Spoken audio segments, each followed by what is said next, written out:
Imagine spending 15 years building a life with someone, only to discover they've been living a double life.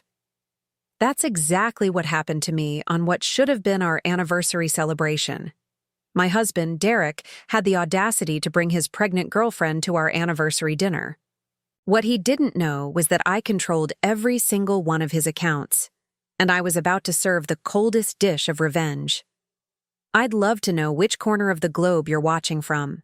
And if this story speaks to you, make sure to subscribe. Tomorrow's video is one you absolutely can't miss. My name is Vanessa Mitchell. I met Derek Thompson during our sophomore year at Northwestern University in Chicago. We were both business majors, ambitious and driven, with dreams of making it big in the corporate world. Our connection was immediate and intense, the kind of college romance that everyone envied. When Derek proposed on graduation day, I thought, I had it all figured out. Fast forward 15 years, and we had built what I believed was the perfect life together. We had a beautiful colonial-style home in Winnetka, just north of Chicago. No kids. We'd both decided to focus on our careers. First, Derek had worked his way up to become an investment banker at a prestigious firm, while I had established myself as a financial consultant specializing in wealth management. Our jobs kept us busy, but we always made time for each other. Or so, I thought. The cracks in our marriage began to appear about 3 years ago. Derek started working late more frequently. His business trips became longer, and when he was home, he was distant, constantly glued to his phone. Like many women in my position, I made excuses for him. He was stressed from work, he was trying to secure a promotion, he was dealing with difficult clients. The classic signs were all there, but I chose to ignore them. What made our situation unusual was our financial arrangement. When we first got married, Derek had some credit issues from a failed business venture in college. To help rebuild his credit, I offered to manage our finances. I set up all our accounts, banking, credit cards, investments, everything, and I maintained access to all of them. Derek never seemed interested in taking back control, even after his credit improved. He was happy to let me handle the money while he focused on his career. As long as there's enough for my golf club membership and my car payments, I don't need to worry about the details, he used to joke. Little did he know how this arrangement would come back to haunt him. Our 15th wedding anniversary was approaching, and despite the growing distance between us, I wanted to make it special. I booked a table at Alinea, one of Chicago's most exclusive restaurants. Getting a reservation there required pulling strings and paying a premium, but I thought it would be worth it to reignite the spark in our marriage. The day of our anniversary, I left work early to get ready. I wore the sapphire necklace Derek had given me on our 10th anniversary, and a new dress I'd bought for the occasion. I arrived at the restaurant first, as planned. Derek texted that he was running late but would be there soon. I ordered a glass of champagne and waited, rehearsing in my mind what I wanted to say about working on our marriage. 45 minutes later, just as I was considering whether to call him again, I saw Derek walk through the door. But he wasn't alone. A young woman with striking red hair and a visible baby bump held onto his arm, laughing at something he'd said. My heart stopped. For a moment, I thought there must be some explanation. Perhaps she was a colleague or a client he was bringing along for some reason. But then I saw him kiss her temple in that familiar way he used to kiss mine. They hadn't noticed me yet. I watched as the hostess led them to a table on the opposite side of the restaurant. Derek was too engrossed in his companion to scan the room for me. I could have left. I could have called him out right there. Instead, I did something that surprised even myself. I signaled the waiter and asked to be moved to a table closer to them, but partially concealed behind a decorative screen. "Is everything all right, ma'am?" the waiter asked, clearly confused by my request. "Everything's perfect," I replied with a calmness that belied the storm brewing inside me. "I'd just prefer more intimate setting." From my new vantage point, I could hear snippets of their conversation. Her name was Amber Wilson. She was 28, 12 years younger than me. She worked as an event coordinator at the hotel where Derek often stayed during his business trips, and she was 7 months pregnant with his child. "I still don't understand why you wanted to come here tonight of all nights," Amber was saying, her hand resting on her belly. "Isn't it awfully expensive for a weeknight dinner?" Derek reached across the table to take her hand. "Because today is special, and you deserve the best. Don't worry about the cost. I've got it covered." I almost laughed out loud. He had it covered? With whose money? I pulled out my phone and opened our joint credit card app. Sure enough, there was a pending authorization for Alinea. He was planning to pay for his romantic dinner with his pregnant girlfriend using our joint account on our anniversary. The audacity of it hit me like a physical blow. 15 years of marriage. And this was what it had come to. I continued to watch them, gathering information like a spy in enemy territory. They talked about their plans for the nursery, about names they were considering for their baby boy. Derek spoke about a future that didn't include me, a future he'd been building behind my back while I was planning anniversary dinners and trying to save our marriage. "And what about your work situation?" Derek asked her, his voice dropping lower. Amber sighed. "I handed in my notice last week. My manager wasn't happy, but I can't be on my feet all day in my 3rd trimester. Besides, you said I don't need to worry about money anymore." Derek nodded confidently. "You don't. I've been putting money aside. Once things are settled, we'll have plenty to start our new life together." My blood ran cold. What money had he been putting aside? As far as I knew, I had visibility into all our accounts. I opened our banking app and began scrolling through recent transactions. Nothing unusual stood out, but there were regular cash withdrawals over the past year. $500 here, $700 there. Amounts small enough not to raise immediate concerns but substantial when added up. I continued my digital investigation as I half-listened to their conversation. Derek was telling Amber about a rental house he'd looked at in Lake Forest, describing it as temporary until the divorce is finalized. They were planning to move in together next month, apparently. "What about your wife?" Amber asked, lowering her voice. "Have you told her yet?" Derek took a sip of his wine before answering. "Not yet. The timing hasn't been right. But I will soon. She's so caught up in her work, she barely notices I'm gone half the time anyway. Trust me, it won't be a big shock." I felt my cheeks burn with anger and humiliation. Not only was he cheating, but he was also diminishing our entire relationship, painting me as some workaholic who wouldn't care that her husband was leaving. And all this on the day that marked 15 years of our life together. Just then, my phone buzzed with a text message from Derek. "Stuck in traffic. Be there in 20 minutes. Sorry, babe." I stared at the message in disbelief. He was sitting less than 30 feet away from me, yet he was texting me lies without a hint of remorse. The casual "babe" felt like another slap in the face. I watched as he returned his phone to his pocket and resumed his conversation with Amber, not missing a beat. That was the moment something shifted inside me. The hurt began to crystallize into resolve. I had built my career helping people manage their assets, maximize their investments, and protect their financial interests. It was time to apply those skills to my own situation. I signaled for the check, paid for my untouched champagne, and left the restaurant without confronting Derek. He never even knew I was there. Instead of driving home, I went to my office. I needed quiet and privacy for what I was about to do.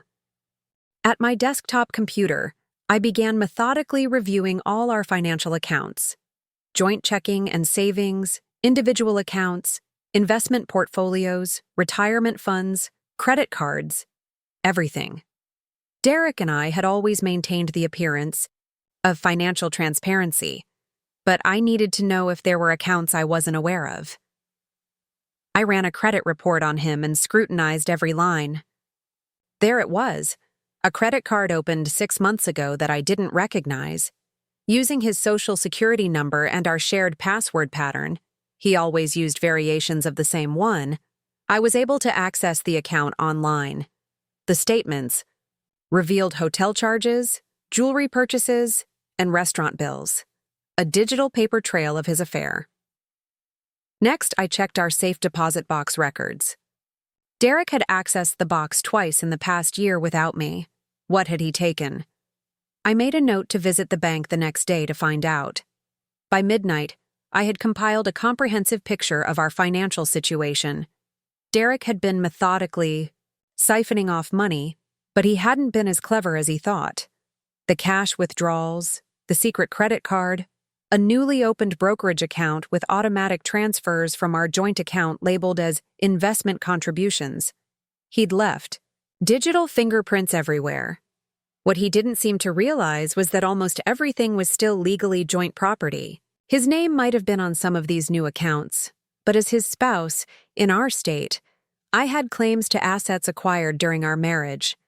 More importantly, I still had administrative access to most of our accounts because I'd set them up in the first place. Derek had never bothered to change passwords or remove me as an authorized user. I stayed at the office until the early hours of the morning, formulating my plan. I wasn't going to confront Derek right away. I needed more time, more information, and a strategy that would protect my interests. If he wanted to leave me for his pregnant girlfriend, that was his choice. But he wasn't going to do it with my money. When I finally returned home around 3 a.m., Derek was asleep in our bed as if nothing was wrong. I stood in the doorway watching him. This stranger I'd shared my life with for 15 years. How long had he been living this double life? How many lies had he told me with that same peaceful expression on his face? Instead of joining him in bed, I went to the guest room and lay awake, replaying the evening's revelations and refining my strategy. By morning, I had decided on my next steps. Derek was up and dressed for work when I emerged from the guest room. He looked momentarily surprised to see me there. "You didn't come to bed last night," he remarked, adjusting his tie. "Where were you?" "I waited for you at Alinea for over an hour," I replied, keeping my voice neutral. "When you didn't show up, I went back to the office to finish some work. I didn't want to wake you when I got home." A lot of love and effort went into bringing this story to life. If you're enjoying it, we'd be so grateful if you'd subscribe to our channel. Now, back to where we left off. His face registered confusion, then alarm, then settled into a practiced look of contrition.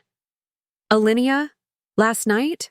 Oh my God, Vanessa, was that last night? I completely forgot. I got caught up with the Jenkins account and lost track of time." The lie rolled off his tongue so effortlessly it was almost impressive. I wondered how many times he had done this before, how many times I had believed him. It was our anniversary. Derek. He winced, running a hand through his hair. "I know. I'm so sorry. I'll make it up to you, I promise. How about we go there this weekend instead? I'll make the reservation myself." I forced a smile. "That would be nice." He looked relieved, clearly believing he'd dodged a bullet. "Great. I've got to run. Big meeting this morning. We'll talk more tonight, okay?" I nodded, and he leaned in to kiss my cheek before heading out. As the front door closed behind him, I pulled out my phone and checked our location-sharing app. I watched the little blue dot that represented Derek move down our street. He wasn't heading toward his office downtown. He was going in the opposite direction, toward the northern suburbs. I made myself a cup of coffee and sat down at our kitchen island to continue where I'd left off the night before. First order of business: documentation. I needed to save copies of all account statements, transaction histories, and credit reports before making any moves. If this ended up in court, evidence would be crucial. Next, I needed legal advice. I called my college roommate, Melissa Jenkins, who had become a family law attorney specializing in high-asset divorces. She agreed to meet me for lunch that day. "I've seen this before, Vanessa," Melissa said as we sat in a private corner of her favorite bistro. "Men like Derek think they're being clever, but they make predictable mistakes. The cash withdrawals, for instance. Classic move, but easily traceable. What should I do next? I asked, pushing my barely touched salad around my plate. Melissa leaned forward. Document everything, but don't confront him yet. We need to understand the full scope of his financial activities. Has he updated his will or life insurance beneficiaries? Recently? I hadn't thought to check that. I don't know. Find out, she advised. Also, start segregating your own income if possible. Open a new account at a different bank in your name only. You may need independent resources in the coming months. By the end of our lunch, I had a clear action plan. Melissa had agreed to represent me and would begin preparing the necessary documentation for a divorce filing. But timing was crucial. We needed to be strategic about when to serve Derek with papers. For the next 2 weeks, I maintained a facade of normalcy while methodically executing my plan. I opened a new bank account, redirected my recent consulting checks, and moved a portion of our savings to a secure account. Not enough to raise immediate alarms, but enough to give me a financial cushion. I discovered that Derek had indeed changed. The beneficiary on his life insurance policy to Amber 3 months ago. He had also drafted a new will, though it hadn't been finalized yet. These acts confirmed that his betrayal had been calculated and deliberate. Throughout this time, Derek continued his routine of late nights and business trips, clearly splitting his time between me and Amber. He made a half-hearted attempt to make up for missing our anniversary by bringing home flowers and suggesting weekend plans that mysteriously fell through at the last minute. The most disturbing discovery came when I found emails discussing a property in Lake Forest, the rental house he'd mentioned to Amber at the restaurant. He'd already put down a deposit using funds from our joint account. They were planning to move in the following week. According to the emails, Amber had already begun packing her apartment. The timeline suddenly accelerated. If they moved in together, Derek would likely empty more of our accounts to furnish their new place and prepare for the baby. I couldn't wait any longer. That evening, when Derek returned home, I was sitting in our living room, a glass of wine in hand and printouts of his secret financial activities spread across the coffee table. His face when he saw the papers told me everything I needed to know. "What is all this?" he asked, his voice suddenly hoarse. I took a sip of my wine before answering. "I think you know exactly what it is, Derek. Why don't you sit down? We have a lot to discuss about your pregnant girlfriend and your plans for that lovely rental in Lake Forest." Derek stood frozen in the doorway, his briefcase slipping from his fingers and landing with a thud on our hardwood floor. His eyes darted from the papers on the coffee table to my face, searching for some indication of how much I knew. The color drained from his face as he realized the extent of my discovery. "Vanessa, I can explain," he stammered, using the most cliched line in the history of caught cheaters. "Please do," I replied, gesturing to the empty spot on the couch across from me. "Explain how you've been building a life with Amber Wilson, while still married to me. Explain how you've been using our joint accounts to fund your future with her. Explain why you brought her to Alinea on our anniversary." His eyes widened at the mention of the restaurant. "You were there?" I had a perfect view of you two from behind the decorative screen. "You looked so happy, Derek. Happier than you've been with me in years." He sank onto the couch, running his hands through his hair, a nervous habit I'd observed countless times during our marriage, usually when he was about to lie to me. "This isn't how I wanted you to find out," he said finally. "I'm sure it isn't. You probably had a whole speech prepared for when you were safely moved in with Amber and had drained as much money as possible from our accounts." Derek's head snapped up. "That's not fair. I wasn't trying to—" "To what? To steal from me? That's exactly what you were doing." I picked up a printout of his secret credit card statement and waved it at him. "The Grand Geneva Resort in Wisconsin. Is that where you took her for Valentine's Day when you told me you were at a conference in Milwaukee? And this charge at Tiffany's, was that for her or for the baby?" He didn't answer, just stared at the paper in my hand as if it were a weapon. "How long, Derek?" He sighed, deflating visibly. "Almost 2 years." The admission hit me like a physical blow. 2 years. That was nearly 15% of our entire marriage. While I was planning vacations, attending his company parties, and trying to rebuild our connection, he had been seeing her. "And the baby?" "It wasn't planned," he said quickly, as if that somehow made it better. But when she told me she was pregnant, something changed. I realized I wanted this new start. A family. Something we never— "Don't you dare put this on me," I interrupted, my voice deadly calm. "We agreed to focus on our careers first. You never once indicated that you'd changed your mind about children." Derek looked away. I didn't know I had until it happened. We sat in silence for a long moment, the weight of 15 years hanging between us. "So what now?" he finally asked. I took another sip of my wine, allowing myself to feel the temporary warmth it provided before answering. "Now we negotiate the terms of our divorce."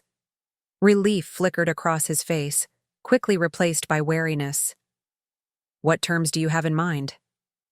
"First, you're going to cancel the lease on that Lake Forest property," I said. "I've already spoken with the rental company and explained that there's been a misunderstanding. They've agreed to refund the deposit. You had no right. I had every right. You used our joint account for that deposit. Second, you're going to move out of this house tonight. You can go to a hotel, but not to Amber's. Not yet." His expression hardened. "And why would I agree to that?" I smiled thinly. "Because if you don't, I'll freeze every account you have access to. The joint checking account, the investment portfolio, your secret brokerage account. Yes, I know about that too. And even that credit card you thought I didn't know about. I've already set up the emergency protocols with our banks. One phone call from me and you won't have access to a single penny." "You can't do that." "Actually, I can. I'm the primary account holder on most of our accounts, and I have authorization, as your financial proxy on the others. A protection we put in place, if you recall, when you were having those anxiety attacks about the Johnson merger 3 years ago." Realization dawned on his face. "You planned for this." "No, Derek. You planned for this when you decided to start a second family behind my back. I'm just using the tools at my disposal to protect myself." He stood up suddenly. "This is blackmail." "This has consequences," I corrected. "Now, I suggest you pack a bag and find somewhere to stay tonight. My attorney will be contacting you tomorrow to begin formal divorce proceedings." "Your attorney? How long have you known about all of this?" "Long enough to ensure I'm protected." I stood as well, maintaining the physical and emotional distance between us. "And before you consider emptying any accounts tonight, be aware that I've already documented everything. Any unusual transactions will only strengthen my position in court." Derek's jaw clenched as he processed my words. I could almost see the calculations running through his mind, weighing his options, looking for leverage, trying to find a way out that wouldn't cost him everything. "What about Amber?" he asked finally. "She's pregnant, Vanessa. Whatever you think of me, she doesn't deserve to be punished." "I have no intention of punishing Amber. In fact, I almost feel sorry for her. She has no idea what kind of man she's really involved with." I picked up another document from the coffee table, a printout of Derek's credit report showing a previously undisclosed tax lien from before our marriage. "Does she know about your financial history? The failed investments? The bankruptcy you narrowly avoided in your 20s? Does she know that the only reason you have good credit now is because I rehabilitated it for you?" His silence was answer enough. "I thought not," I continued. "You've been playing the successful investment banker, promising her a comfortable life with money that isn't entirely yours. How do you think she'll feel when she discovers the truth?" "Are you threatening to tell her?" "I'm not threatening anything. I'm simply pointing out that your house of cards is about to collapse, and you might want to consider being honest with her before she finds out the hard way." Derek paced the living room, his breathing becoming shallow, another sign of his anxiety, surfacing. For a moment, I felt a twinge of the old protectiveness I'd always had toward him. I had spent 15 years supporting this man, bolstering his confidence, celebrating his successes, and helping him through his failures. Old habits die hard. But then I remembered him kissing Amber's temple in that intimate way, planning their future together while lying to my face, and my resolve hardened. "You have 1 hour to pack your essentials," I said. "Anything you leave behind you can collect later with my attorney present." "This is still my house, too," he protested weakly. "A house that I paid for with my inheritance while you were building your client base. A house that's technically in my name because your credit wasn't good enough to be on the mortgage. You might want to check the deed, Derek. You'll find that while you have residency rights as my spouse, ownership is another matter entirely." That final revelation seemed to break something in him. His shoulders slumped, and for the first time since I'd met him, Derek Thompson looked small. Without another word, he headed upstairs to pack. I heard him moving around in our bedroom, opening and closing drawers, the closet door sliding on its track. I remained in the living room, gathering the documents I'd spread out and placing them back in my portfolio. My hands were steady, but my heart was racing. I had planned for this confrontation for weeks, rehearsed it in my mind, but the reality was still overwhelming. 45 minutes later, Derek came downstairs with 2 suitcases and his laptop bag. He paused at the bottom of the staircase, looking at me with an expression I couldn't quite read, regret perhaps, or simply calculation. "Where will you go?" I asked, surprising myself with the question. "The Marriott downtown, probably. At least for tonight." He hesitated. "What are you going to do about the house? You can't afford the maintenance on just your income." It was such a Derek question, practical even in the midst of emotional turmoil, and also fundamentally underestimating me. "I'll manage," I replied. "My consulting business has been doing quite well. Better than you know, actually. I've been offered a partnership at Riverside Financial Advisors." His eyebrows rose. "When did that happen?"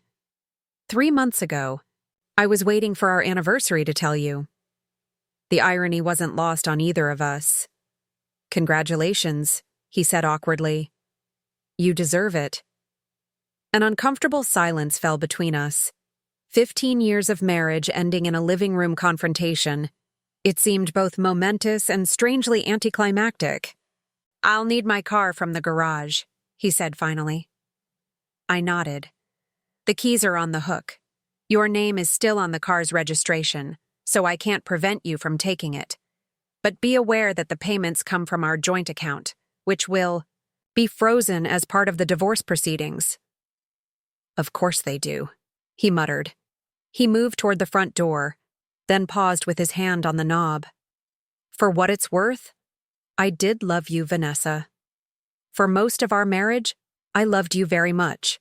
I believe you," I said quietly. "But it wasn't enough, was it?" He didn't answer, just gave a small nod and left. I listened as he loaded his suitcases into his BMW, the engine starting, and the sound of tires on asphalt as he drove away from the life we'd built together. As soon as his car disappeared down the street, I pulled out my phone and made 3 calls. One to my attorney to let her know that Derek had left the house, one to the bank to initiate a freeze on our joint accounts, and one to a locksmith to change the locks first thing in the morning. The next day was a whirlwind of financial and legal activity.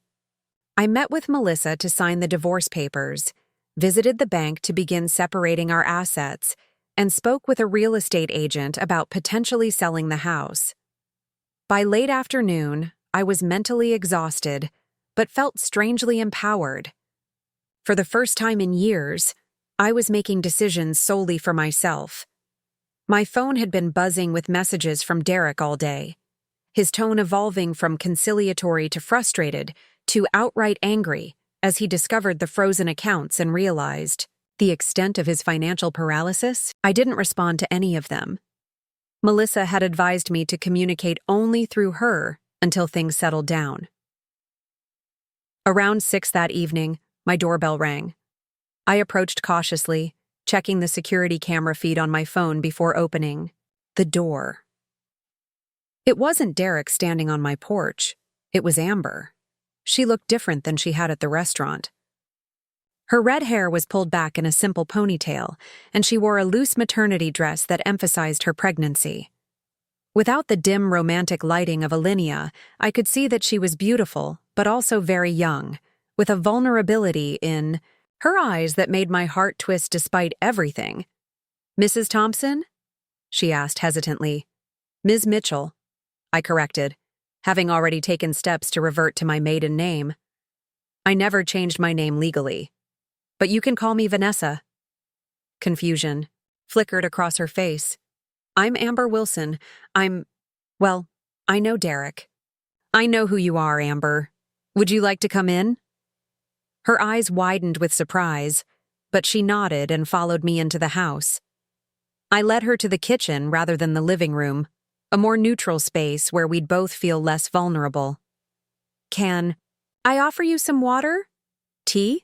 I asked, falling back on the social niceties that had been ingrained in me since childhood. "Water would be nice, thank you."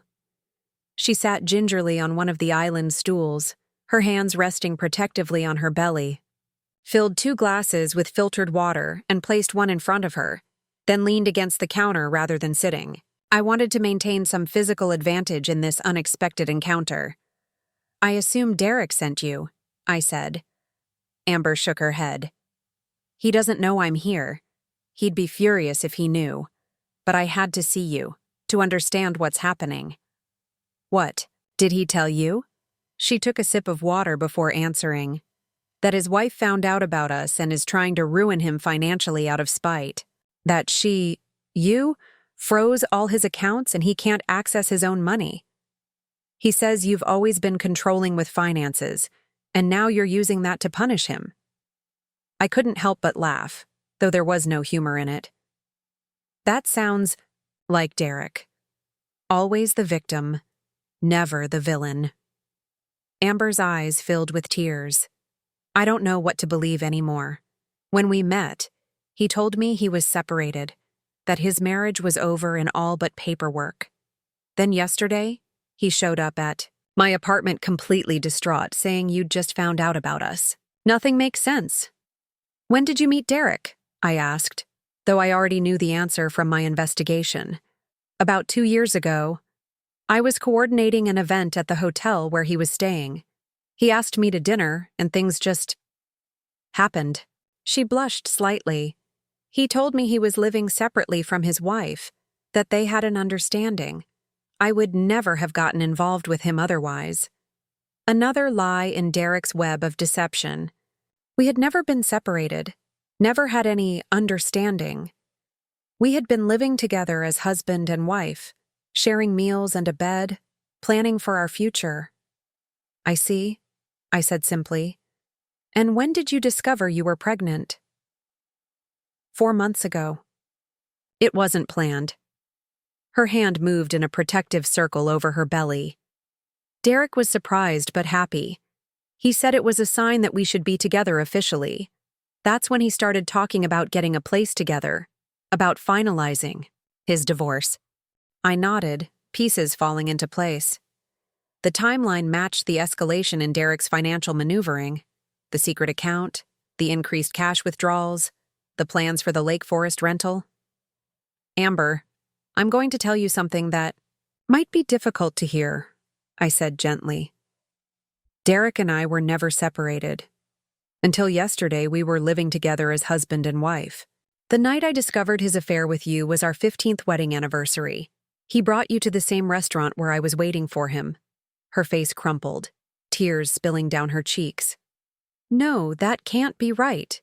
He couldn't have been living with you. He stays with me 3 or 4 nights a week. His business trips, I presume. Or his late nights at the office." Amber nodded slowly, realization dawning in her eyes. "Oh my God, I've been such a fool. handed her a tissue from the box we kept on the counter. "You're not a fool, Amber. You're just the latest woman to believe Derek's lies." "He's very convincing. I should know." She wiped her eyes, visibly trying to pull herself together. "What about the money? Is it true you've frozen his accounts?" "Yes, but not out of spite. Derek has been systematically moving funds from our joint accounts to prepare for his new life with you. As his financial manager and the primary account holder, I had a responsibility to protect those assets until a formal divorce settlement can be reached. He will get his fair share, but I won't allow him to drain our accounts in the meantime." "So he has no money right now? Nothing?" "He has his personal credit card with a $5,000 limit. I didn't freeze that. And he has whatever cash he's been withdrawing over the past year, which, according to my records, amounts to nearly $50,000. Amber's jaw dropped. "50,000? But he told me he's broke. He said he couldn't help me with my rent this month because you'd cut him off completely." The pieces clicked into place. "Let me guess. You paid the deposit on the Lake Forest rental?" She nodded miserably. "And the first month's rent. It was most of my savings. But Derek said he'd pay me back as soon as he sorted things out with you?" I felt a surge of anger on her behalf. Derek wasn't just betraying me. He was using this young woman financially as well. "Amber, I think there's a lot about Derek that neither of us fully understood until now." I hesitated, then made a decision. "Would you like to see his financial records? The real ones, not whatever story he's been telling you." She straightened on the stool, wiping away the last of her tears. "Yes. I need to know the truth. All of it." I retrieved my portfolio from my office and spread the documents across the kitchen island. For the next hour, I walked Amber through Derek's financial history, his past credit issues, our joint accounts, his secret maneuvering over the past year, and the true state of his income and assets. By the time we finished, night had fallen, and Amber looked physically and emotionally drained. But there was a new resolution in her eyes, a strength I recognized and respected. "I can't go back to my apartment tonight," she said quietly. "I can't face him knowing what I know now." "Do you have family in the area? Friends you could stay with?" She shook her head. "My family's in Arizona. I moved here for work 5 years ago. I have friends, but—" She gestured to her pregnant belly. "It's complicated to show up on someone's doorstep like this." I surprised myself with my next words. "You can stay here tonight if you need to. I have a guest room." Amber stared at me, in disbelief. "Why would you do that for me? After what I've done?" "You didn't do anything to me, Amber. You're as much a victim of Derek's lies as I am. Besides," I added with a small smile, "I think he might actually explode if he found out. We were comparing notes under the same roof." That drew a reluctant laugh from her. "That's true. He'd absolutely lose his mind." "Then it's settled. You'll stay here tonight, and tomorrow we can figure out next steps. For both of us." As I showed Amber to the guest room and found her some toiletries, I reflected on the strange turn my life had taken. 24 hours ago, I was confronting my husband about his betrayal. Now I was offering shelter to his pregnant girlfriend, united with her against his deception. Life has a way of creating the most unlikely allies in the face of shared adversity. And as I prepared for bed that night, I realized that while my marriage was over, a new chapter was just beginning. One where I was reclaiming not just my finances, but my agency, my future, and perhaps even my capacity for compassion in the most unexpected of circumstances. The next morning, I woke to the unfamiliar sound of someone moving around in my kitchen. For a split second, I thought it was Derek before the events of the past 2 days came rushing back. Amber was staying in my guest room. The pregnant girlfriend of my soon-to-be ex-husband was making herself at home in my kitchen. I pulled on a robe and headed downstairs, unsure of what to expect. I found Amber at the stove, scrambling eggs with deft movements despite her protruding belly. "I hope you don't mind," she said when she saw me. "I woke up hungry and thought I'd make us both breakfast. It's the least I can do after everything." "That's thoughtful of you," I replied, moving to the coffee maker. "Do you drink coffee, or is that off limits during pregnancy?" "My doctor says 1 small cup a day is fine. I've mostly switched to herbal tea, though." There was an awkward domesticity to the scene. 2 women connected by the same man, sharing morning pleasantries as if this were a normal roommate situation rather than the bizarre triangle we found ourselves in. Over breakfast, we began to strategize. Amber had received 6 missed calls from Derek overnight, along with a string of increasingly frantic text messages asking where she was. "What are you going to tell him?" I asked. Amber pushed her eggs around her plate. "I'm not sure yet. Part of me wants to confront him immediately with everything I know. Another part wants to play along a little longer to find out what else he might be hiding." I understood her dilemma all too well. Whatever you decide, be careful. When Derek feels cornered, he can be manipulative. He'll try to make you doubt yourself, to convince you that your understanding of the situation is wrong. Is that what he did to you, all those years? I considered the question, reflecting on the patterns of my marriage. Not exactly. Derek was never overtly controlling or gaslighting. That would have been too obvious. His method was more subtle. He'd make small comments, plant seeds of doubt about my perceptions or memories. By the time I realized what was happening, questioning myself had become second nature.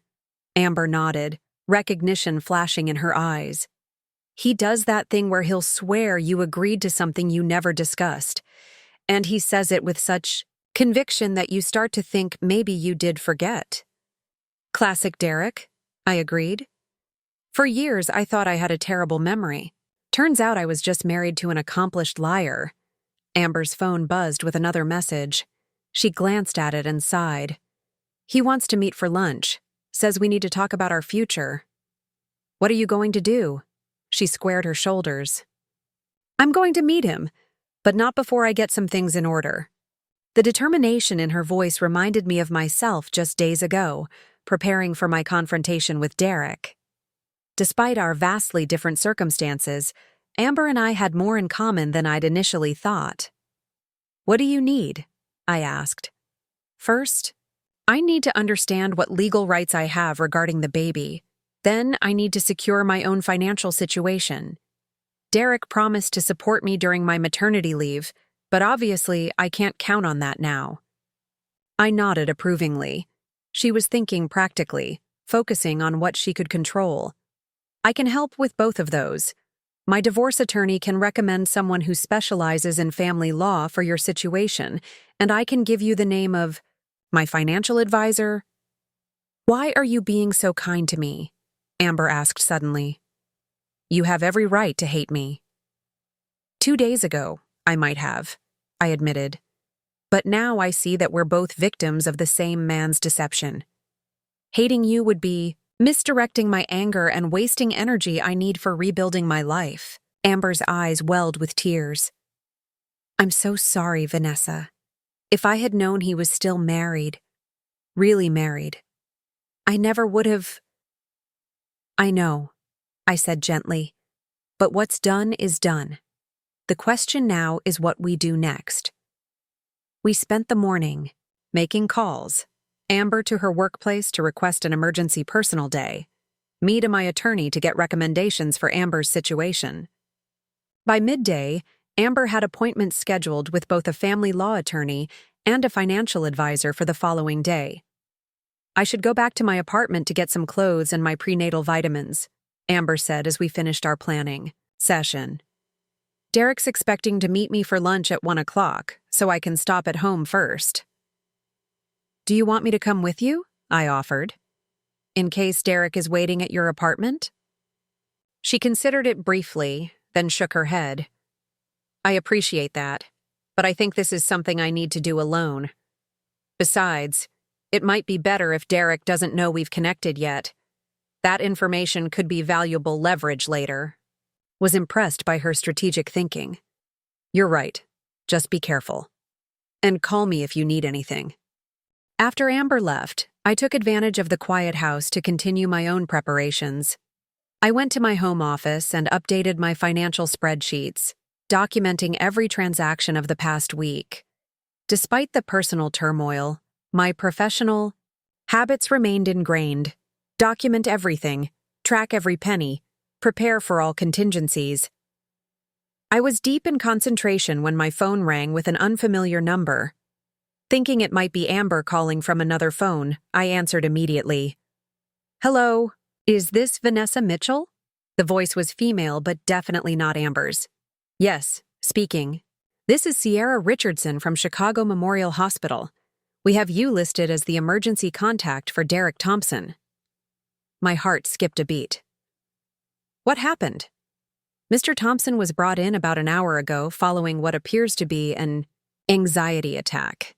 His symptoms initially presented as cardiac distress, but our tests show no signs of a heart attack.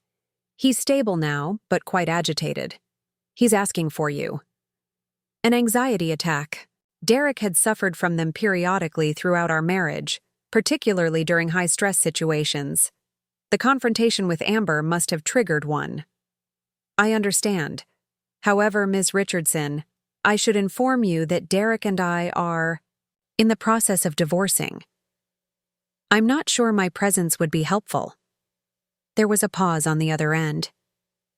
I see. Would you like me to remove you as his emergency contact? I hesitated. Despite everything, the thought of Derek alone in a hospital bed, struggling to breathe through an anxiety attack, tugged at 15 years of habitual concern. "No, that's all right. I'll come in. But could you note in his file that in the future, his girlfriend Amber Wilson might be a more appropriate contact? I believe he has her number in his phone." "Of course. Thank you for letting us know." After hanging up, I sat motionless, weighing my options. I had no obligation to go to Derek. He had betrayed me in the most profound way, lied to me repeatedly, and was actively trying to drain our joint finances. The rational choice would be to call Amber, inform her of the situation, and let her handle it. And yet, something compelled me to go. Perhaps it was closure I needed, a chance to see Derek, vulnerable and exposed one last time before I closed that chapter of my life completely. Or perhaps it was simply the muscle memory of 15 years as his partner and protector. I changed quickly into business casual attire, armor of a sort, and drove to Chicago Memorial. At the reception desk, I identified myself and was directed to the emergency department. Derek was in a curtained-off area, looking smaller somehow in the hospital gown. His face was pale, and the cardiac monitor beside him showed an elevated but no longer dangerous heart rate. He looked up as I approached, surprise and relief battling across his features. "Vanessa, you came. The hospital called. You listed me as your emergency contact." He had the grace to look embarrassed. "I forgot to change that. Clearly." I remained standing at the foot of his bed, maintaining both physical and emotional distance. "The nurse said you had an anxiety attack. What happened?" Derek ran a shaking hand through his hair. "Amber's missing. She didn't come home last night, isn't answering her phone. I've been going out of my mind with worry." "She's not missing, Derek. She's fine." His head snapped up. "You know where she is?" "How?" "She came to see me last night. She wanted to hear my side of the story." The color that had begun to return to his face drained away again. "What did you tell her?" "The truth. All of it. The accounts, the withdrawals, our marriage." "She showed me the texts where you claimed to be broke because I'd cut you off, even though you have access to your personal credit card and have withdrawn $50,000 in cash over the past year." The cardiac monitor began to beep more rapidly. A nurse glanced in our direction, but I waved her off, indicating everything was under control. "Where is she now?" Derek asked, his voice strained. "On her way to meet you for lunch, last I heard. though that was before you ended up here. He closed his eyes briefly. This is a nightmare. Of your own making, I reminded him. You created this situation, Derek. Every lie, every deception, every promise you couldn't keep. Those were your choices. I never meant to hurt either of you, he said weakly. And yet, here we are, both hurt, both dealing with the fallout of your double life. I allowed some of my carefully controlled anger to surface. Did you really think you could juggle two separate lives indefinitely? That neither of us would ever find out? What was your endgame? Derek stared at the ceiling. I was going to tell you after Amber had the baby. I don't know what I thought, that I could ease into it somehow, that I could find a way to make it less painful. By lying to me for months, by siphoning money from our accounts, by making plans to move in with her behind my back? How exactly would any of that make the situation less painful? He had no answer, just continued to stare upward as if the acoustic ceiling tiles might offer some escape. The doctors say it wasn't a heart attack, I said, changing the subject. Just an anxiety attack. They'll probably discharge you soon. Will you? He began, then stopped himself. Will I do what? Take you home? Look after you? Those days are over, Derek. I came because 15 years of marriage warranted at least that courtesy. But I'm not your wife anymore. Not in any way that matters. He nodded slowly, acceptance finally beginning to dawn. What happens now? With the divorce, I mean. My attorney has prepared the initial filing. You'll be served officially by the end of the week. In the meantime, I've arranged for a mediator to help us divide our assets equitably. If you cooperate, this doesn't have to be contentious or drawn out. And if I don't cooperate? I met his gaze directly. Then I'm prepared for a fight. I have documentation of every financial move you've made in the past 2 years. Every lie you've told. Every broken promise. I'd rather not drag our personal business through the courts, but I will if necessary.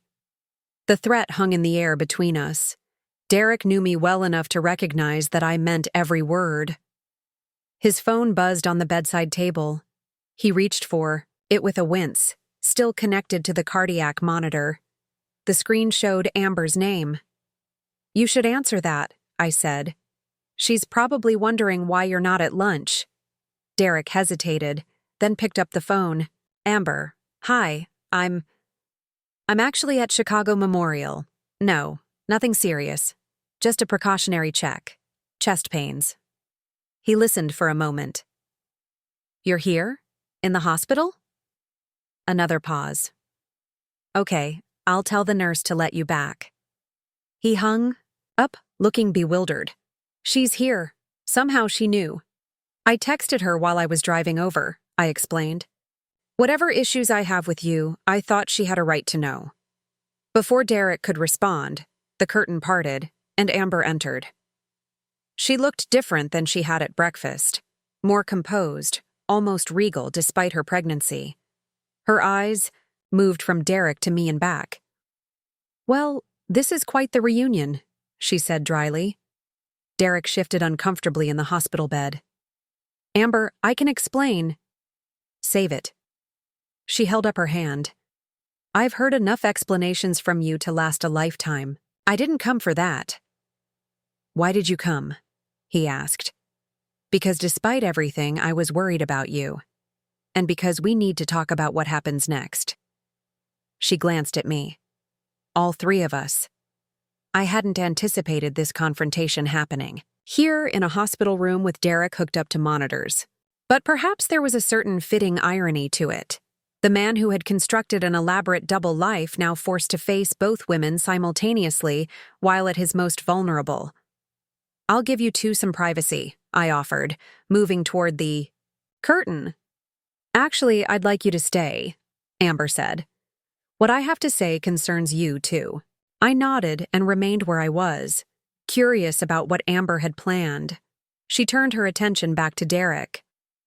First, you should know that I've consulted with a family law attorney. I'll be filing for child support as soon as the baby is born, with a paternity test to establish legal rights and responsibilities. Derek paled further but nodded. Of course, I want to support my child.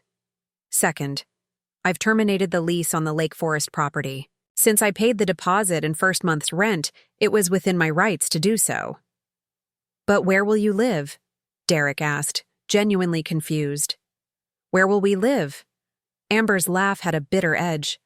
There is no we, Derek. Not anymore. What are you saying? I'm saying that I cannot and will not build a life with someone who has demonstrated such a profound capacity for deception.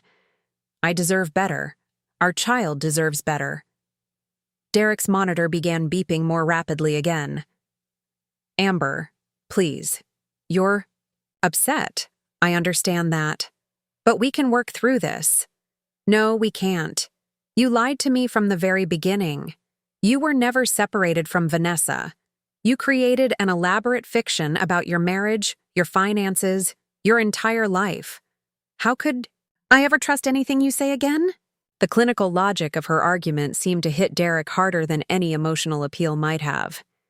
He had no defense against the simple truth of his own actions. What about the baby? He asked quietly. You'll be the father. You'll have visitation. Rights, assuming you want them. You'll pay child support. But we will not be a couple, Derek. That dream died the moment I learned the truth. The finality in her voice seemed to crush something in him. He slumped back against the pillows. Defeat, written in every line of his body. I've made a terrible mess of everything, he said, almost to himself. Yes, you have, I agreed, speaking for the first time since Amber's arrival. But now you have a chance to handle the consequences with integrity. You can be honest, really honest, with both of us going forward. You can fulfill your financial and parental obligations. You can't undo what you've done, but you can choose to be a better man from this point on. Derek looked from me to Amber and back, seeing the united front we presented.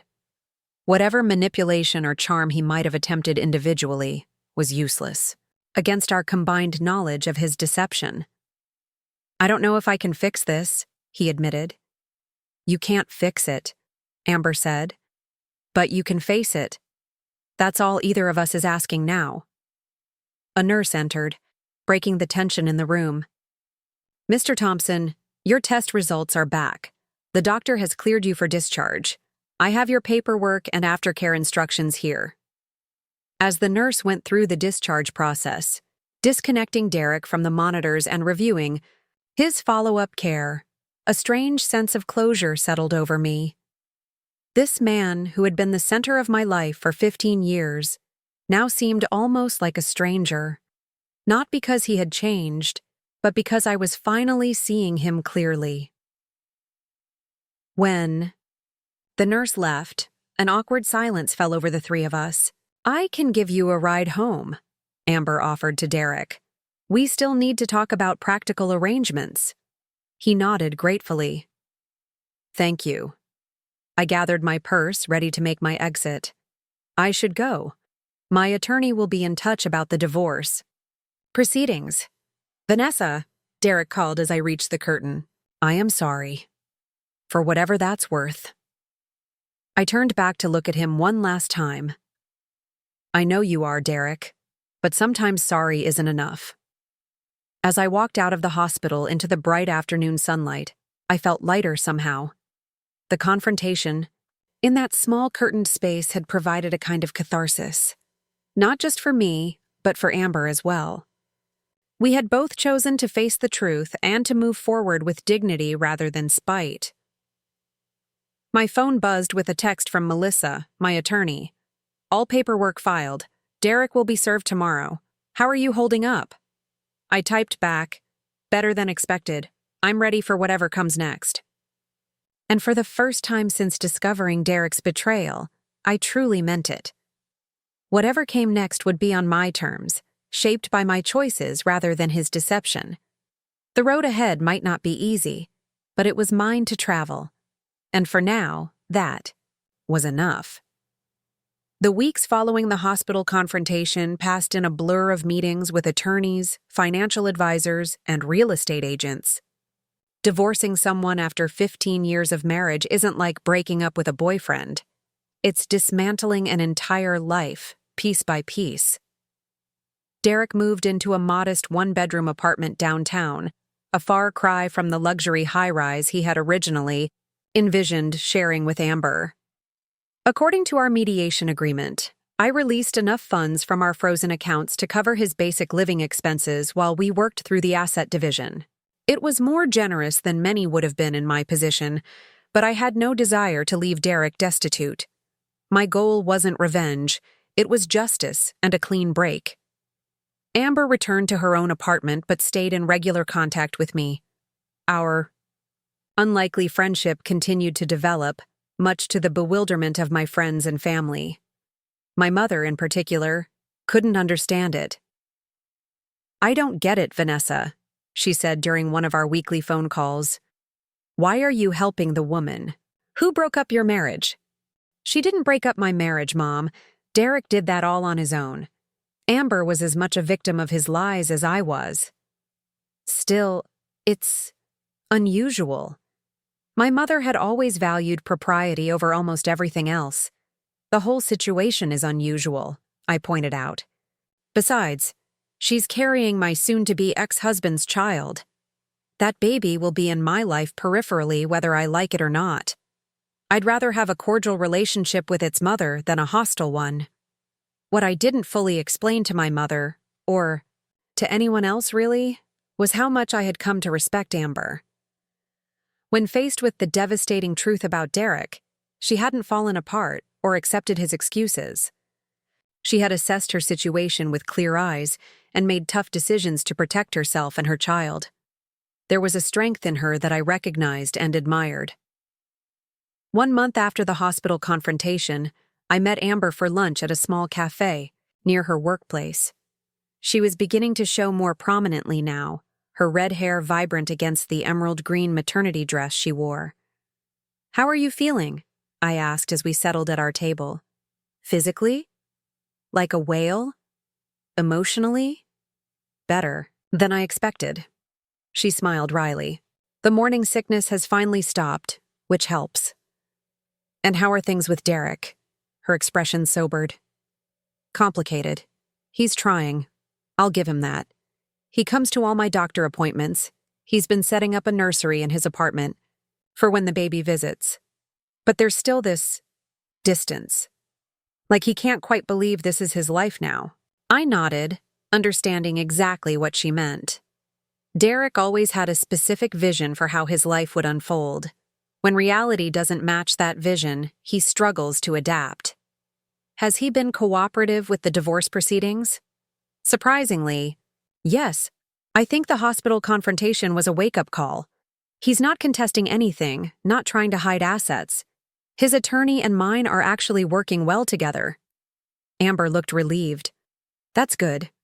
I was worried he might make things difficult for you out of spite. I think he knows he doesn't have a leg to stand on, morally or legally. Plus," I added with a small smile, "he's seen what I'm capable of when provoked. He wouldn't want me to get creative with our financial entanglements." She laughed at that, a genuine sound that drew glances from nearby tables. "I still can't believe you tracked all those transactions." The look on his face when you confronted him with the evidence must have been priceless. "It was satisfying," I admitted. "But enough about Derek. How are your job prospects looking?" Amber's smile faded. "Not great. I've been sending out applications, but no one seems eager to hire a woman who's 7 months pregnant. I have my severance package from the hotel and some savings, but that won't last forever. What about your event planning experience? Have you considered freelancing?" "I've thought about it, but building a client base takes time. And without Derek's promised financial support, I'm worried about making ends meet after the baby comes." Hesitated, then decided to share an idea I'd been considering. "What would you think about partnering with me?" Her eyebrows shot up. "Partnering? In what?" "A new venture I'm planning. Part of my divorce settlement includes our vacation property in Door County, Wisconsin. It's a beautiful lodge-style home on 5 acres near the water. I'm thinking of converting it into a small retreat center for corporate events, wellness weekends, that sort of thing. Your event planning expertise would be invaluable.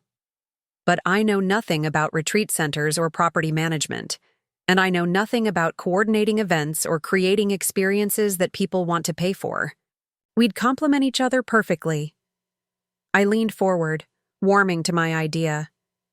You could work remotely for the most part, especially in the beginning. The property needs renovations before we can launch anyway, which gives you time to have the baby and adjust to motherhood. Amber stared at me, clearly trying to process the unexpected proposal. Why would you want to go into business with me?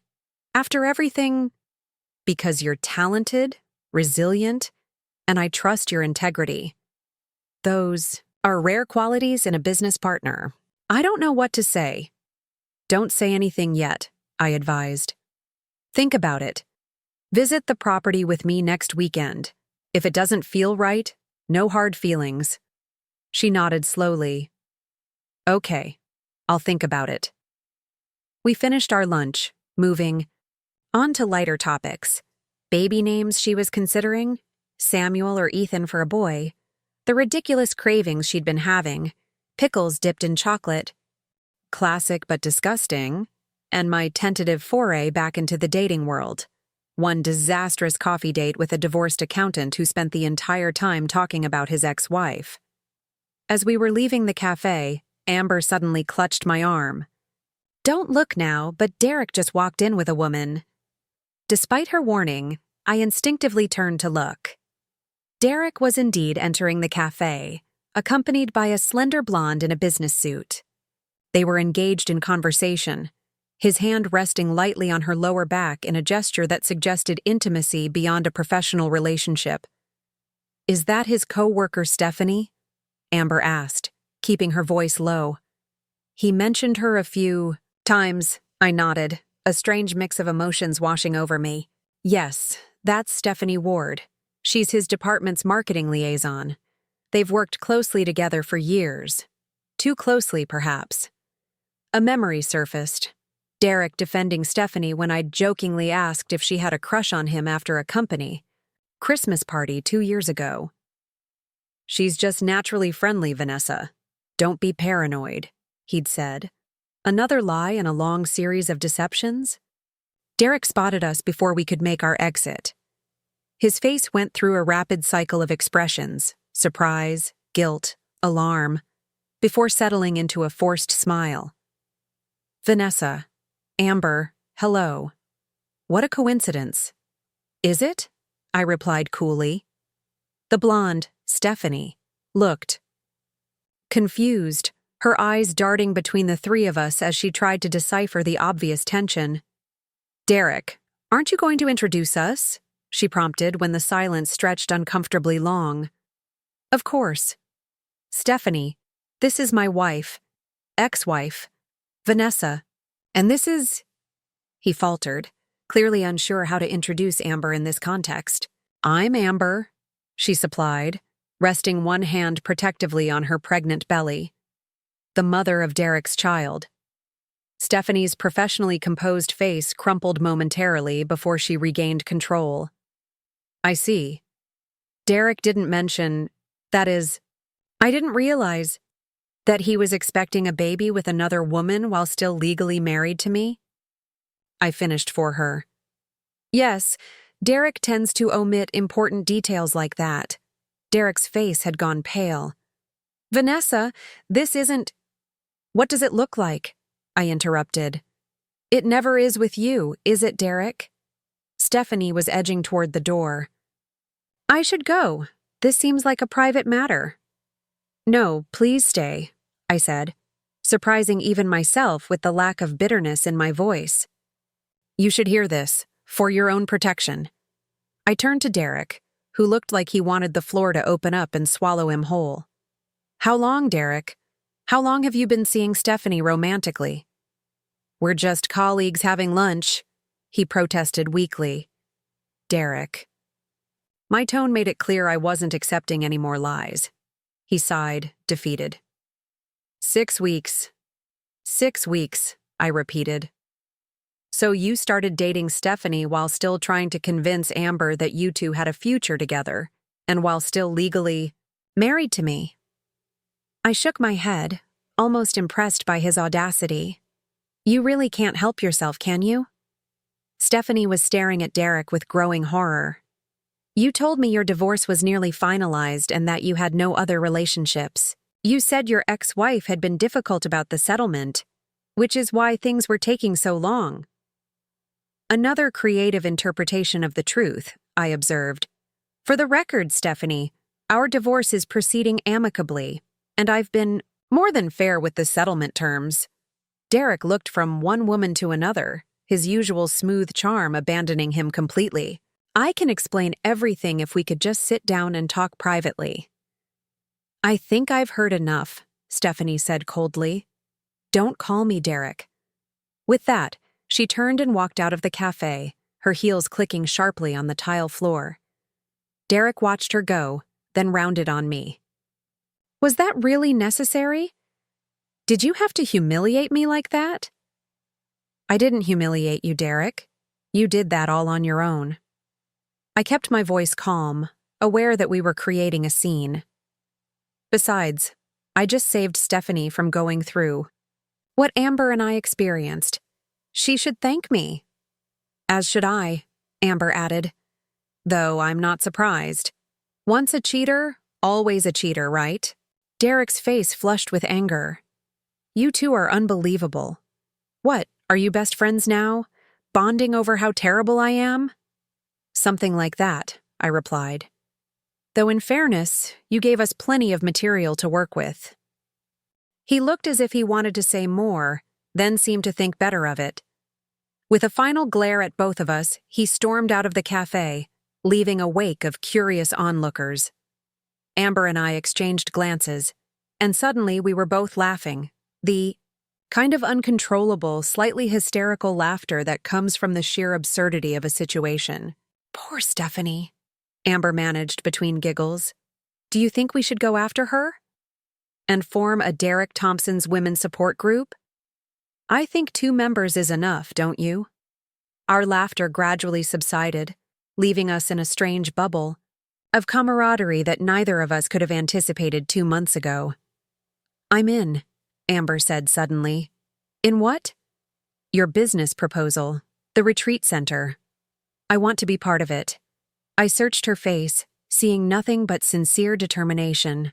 Are you sure? You don't need more time to think about it? She shook her head. Life's too short for hesitation.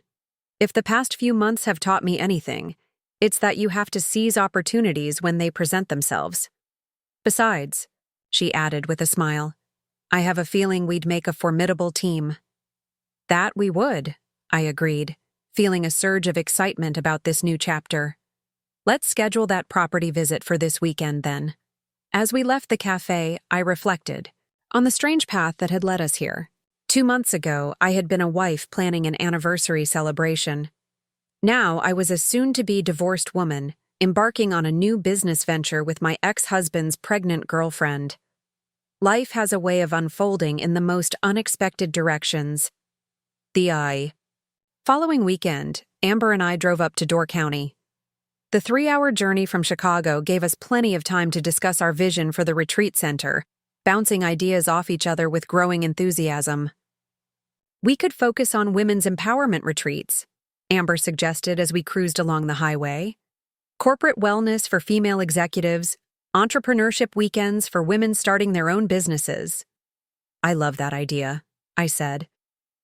And we could host financial literacy workshops too.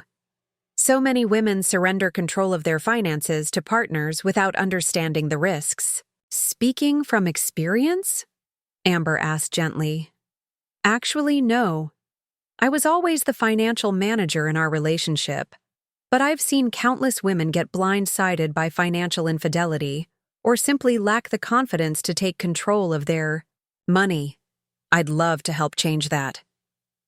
We continued brainstorming, our ideas building on each other until we had sketched out a rough business plan by the time we reached the property. The lodge sat at the end of a long, winding driveway flanked by mature pine trees.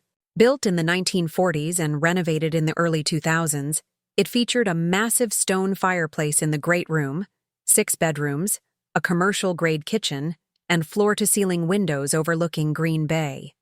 The property included a small guest cottage, a dock, and enough land for outdoor activities. "It's perfect," Amber breathed as we toured the main house. "I can already picture groups gathering in this space." I nodded, seeing the potential through her eyes. "It needs updating, new bathrooms, a technology upgrade for the business guests, maybe converting that sunroom into a yoga studio. But the bones are good." We spent the day measuring spaces, taking photos, and listing necessary renovations. By evening, we were exhausted but exhilarated, sitting on the dock with our feet dangling over the water, watching the sunset paint the sky in shades of pink and gold. "Have you thought of a name for the retreat center?" Amber asked, her hand absently rubbing her belly as the baby kicked. I hesitated, then decided to share the idea I'd been considering. "What about Phoenix Rising? It's a bit on the nose, maybe, but I like the symbolism of rebirth from the ashes." "Phoenix Rising," Amber repeated, testing the words. "I like it. It fits both of us, doesn't it? Rising from the ashes of Derek's deception to build something new and better." "Exactly." We sat in companionable silence for a while, watching the last rays of sunlight disappear below the horizon. "Thank you," Amber said suddenly, "for not hating me, for seeing beyond the circumstances of how we met, for offering me this chance."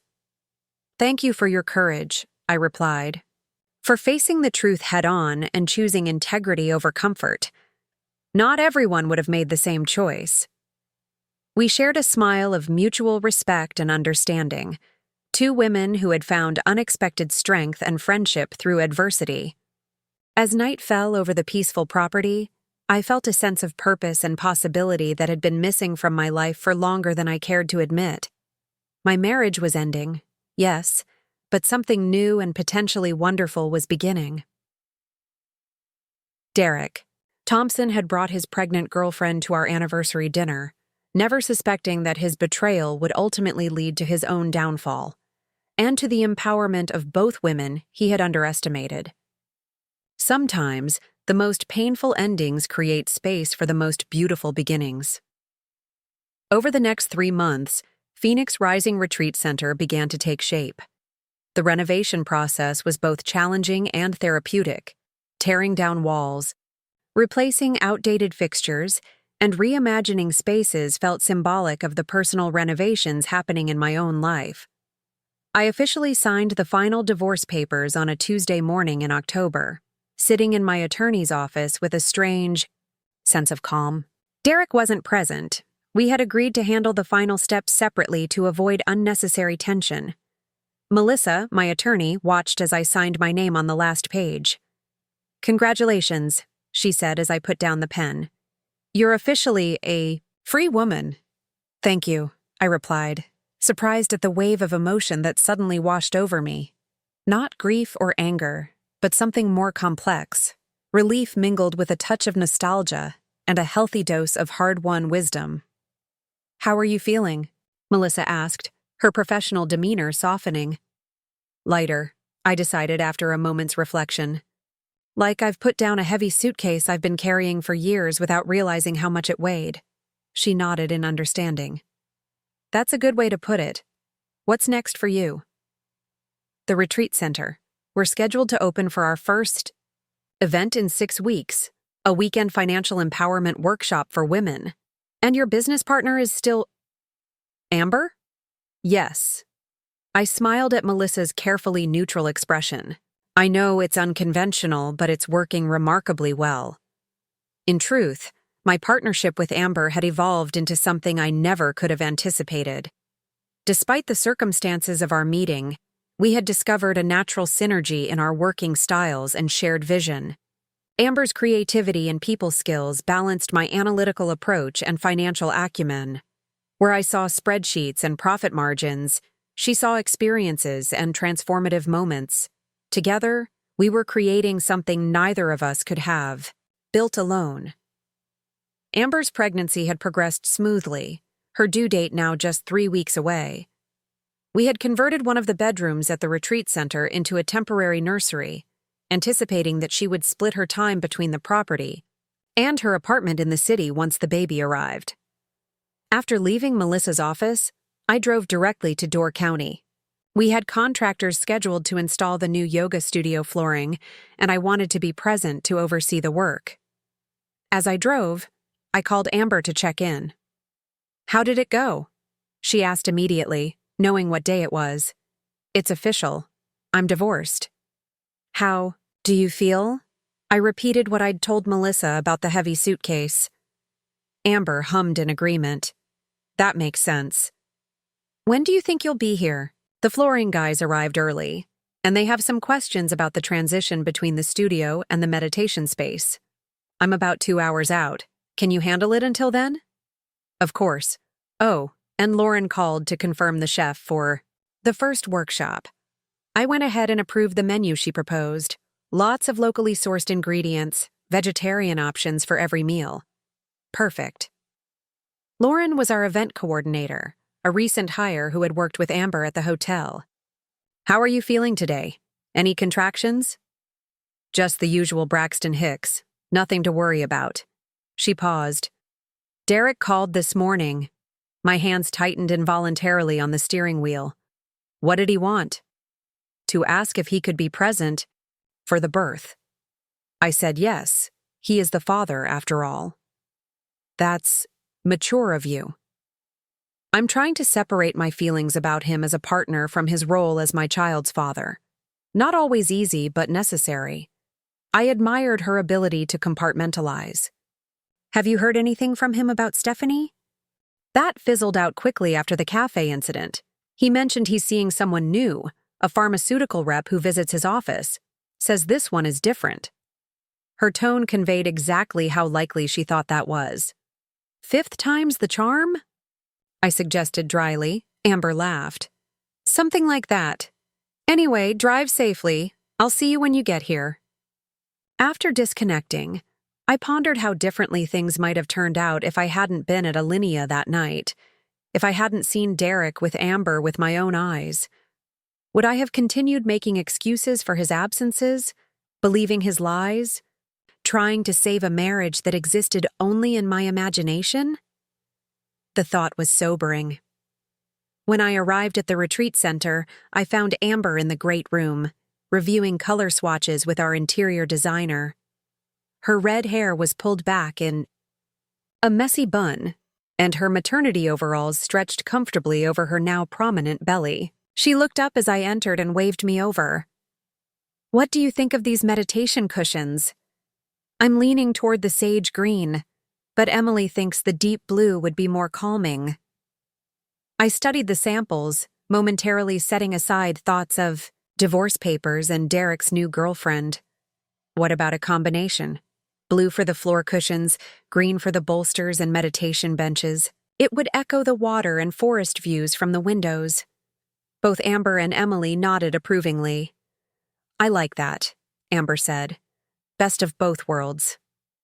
The rest of the day passed in a flurry of decisions about light fixtures, sound systems, and catering arrangements. By evening, we were both exhausted but satisfied with the progress. We settled in the newly renovated kitchen with cups of herbal tea, Amber's decaffeinated, and mine a spicy chai. "To new beginnings," I said, raising my mug and toast.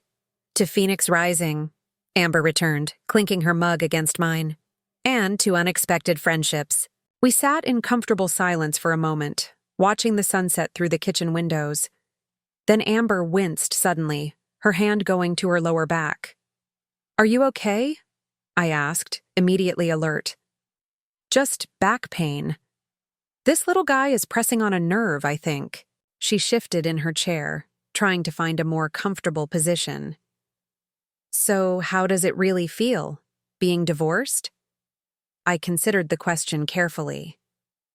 "It's strange. Derek was part of my identity for so long.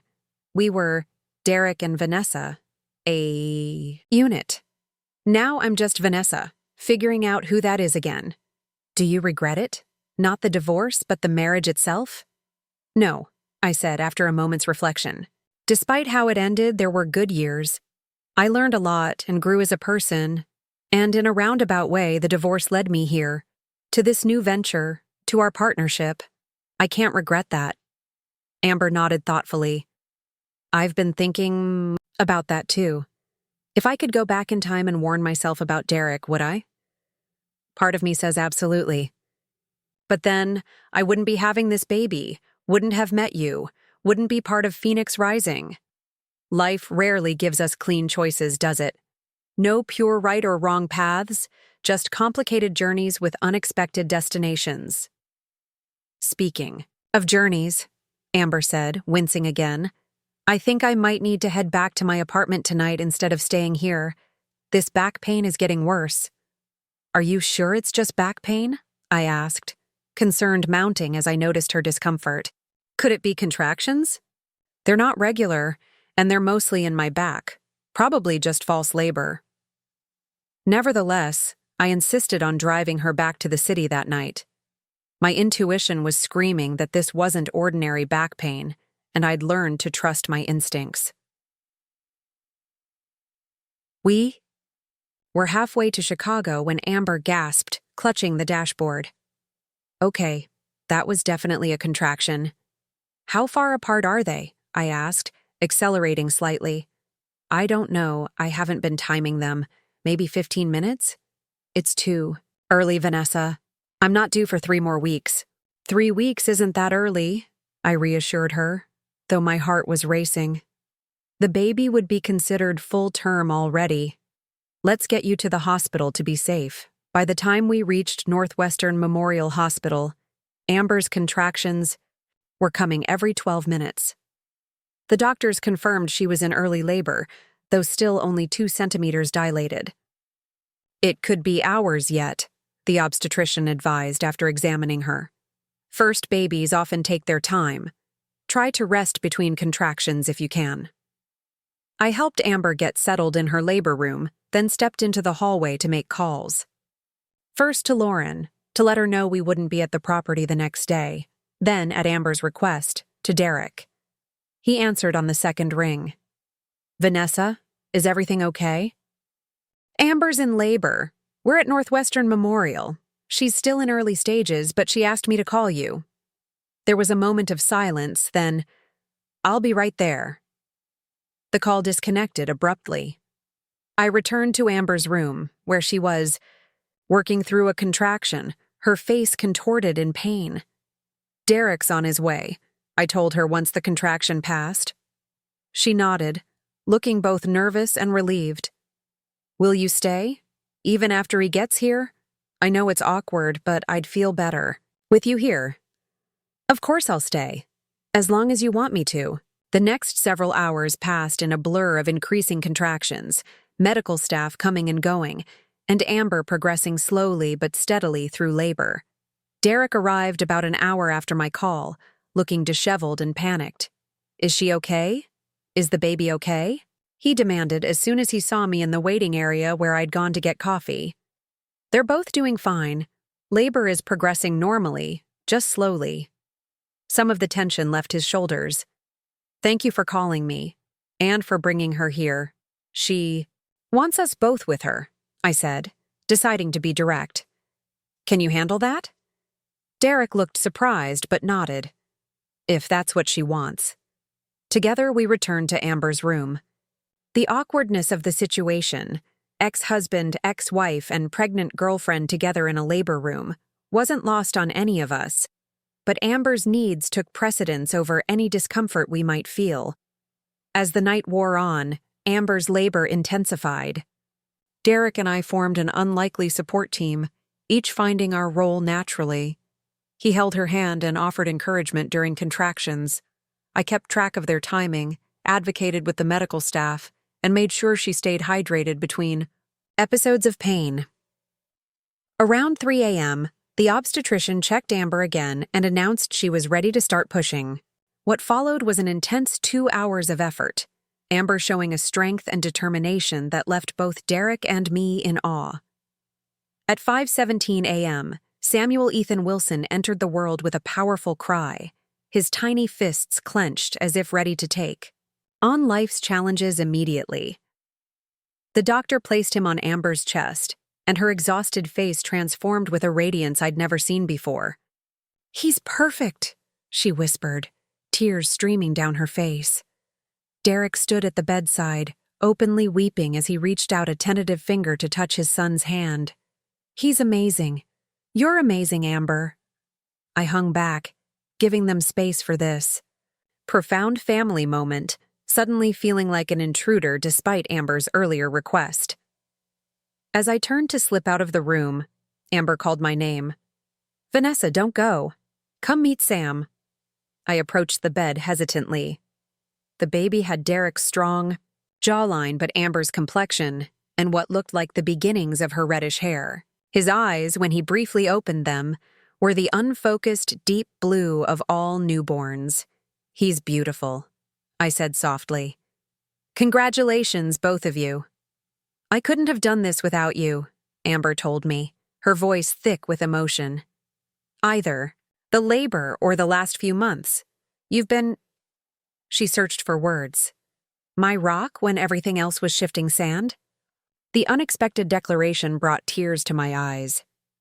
"That's what friends do," I said simply. Derek looked between us, a complex mixture of emotions crossing his face: wonder at his new son, respect for Amber's strength, and perhaps a touch of regret for the bridges he had burned. "You two are remarkable women," he said quietly. "I didn't deserve either of you." "No, you didn't," I agreed without rancor. "But that's in the past now. Today is about Samuel and new beginnings." A nurse entered to help Amber with the first feeding, and I took the opportunity to step out, giving the new little family some privacy. In the hospital corridor, I leaned against the wall, suddenly overwhelmed by the intensity of the night and the strange circumstances that had led to this moment. 6 months ago, I had been planning an anniversary dinner, blissfully unaware that my marriage was a facade. Now I was divorced, launching a new business with my ex-husband's girlfriend, and had just witnessed the birth of his child with another woman. Life's twists and turns were truly unpredictable. Derek joined me in the hallway a few minutes later, his face showing the shell-shocked look of new fathers everywhere. "Amber's feeding him," he explained. "The nurse suggested we give them some space to figure it out." I nodded, understanding. "I owe you an apology, Vanessa. A real one, not the half-hearted ones I've offered before." "Derek, please let me say this. I've been doing a lot of thinking these past few months. Therapy, actually.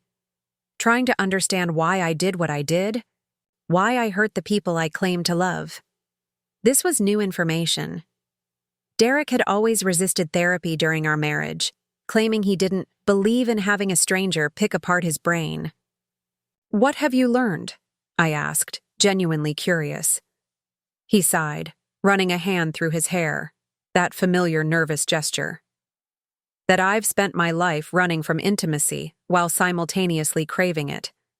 That I've used new relationships as an escape when existing ones become too real, too demanding." He met my eyes directly. "That I sabotaged what we had because I was afraid of failing you, so I made sure to fail you first on my terms." The insight surprised me. "That's perceptive. I'm trying to be better for Samuel's sake, if nothing else. I don't want him to grow up with a father who can't maintain honest relationships. I hope you succeed, Derek. I really do. And I meant it. Despite everything, I didn't wish him ill." "Amber told me about your business partnership, the retreat center. It sounds like something special." "It is. We're hoping to help women find their strength, particularly after setbacks or life transitions." A smile flickered across his tired face. "You two certainly know something about that." "We've had good teachers," I replied dryly.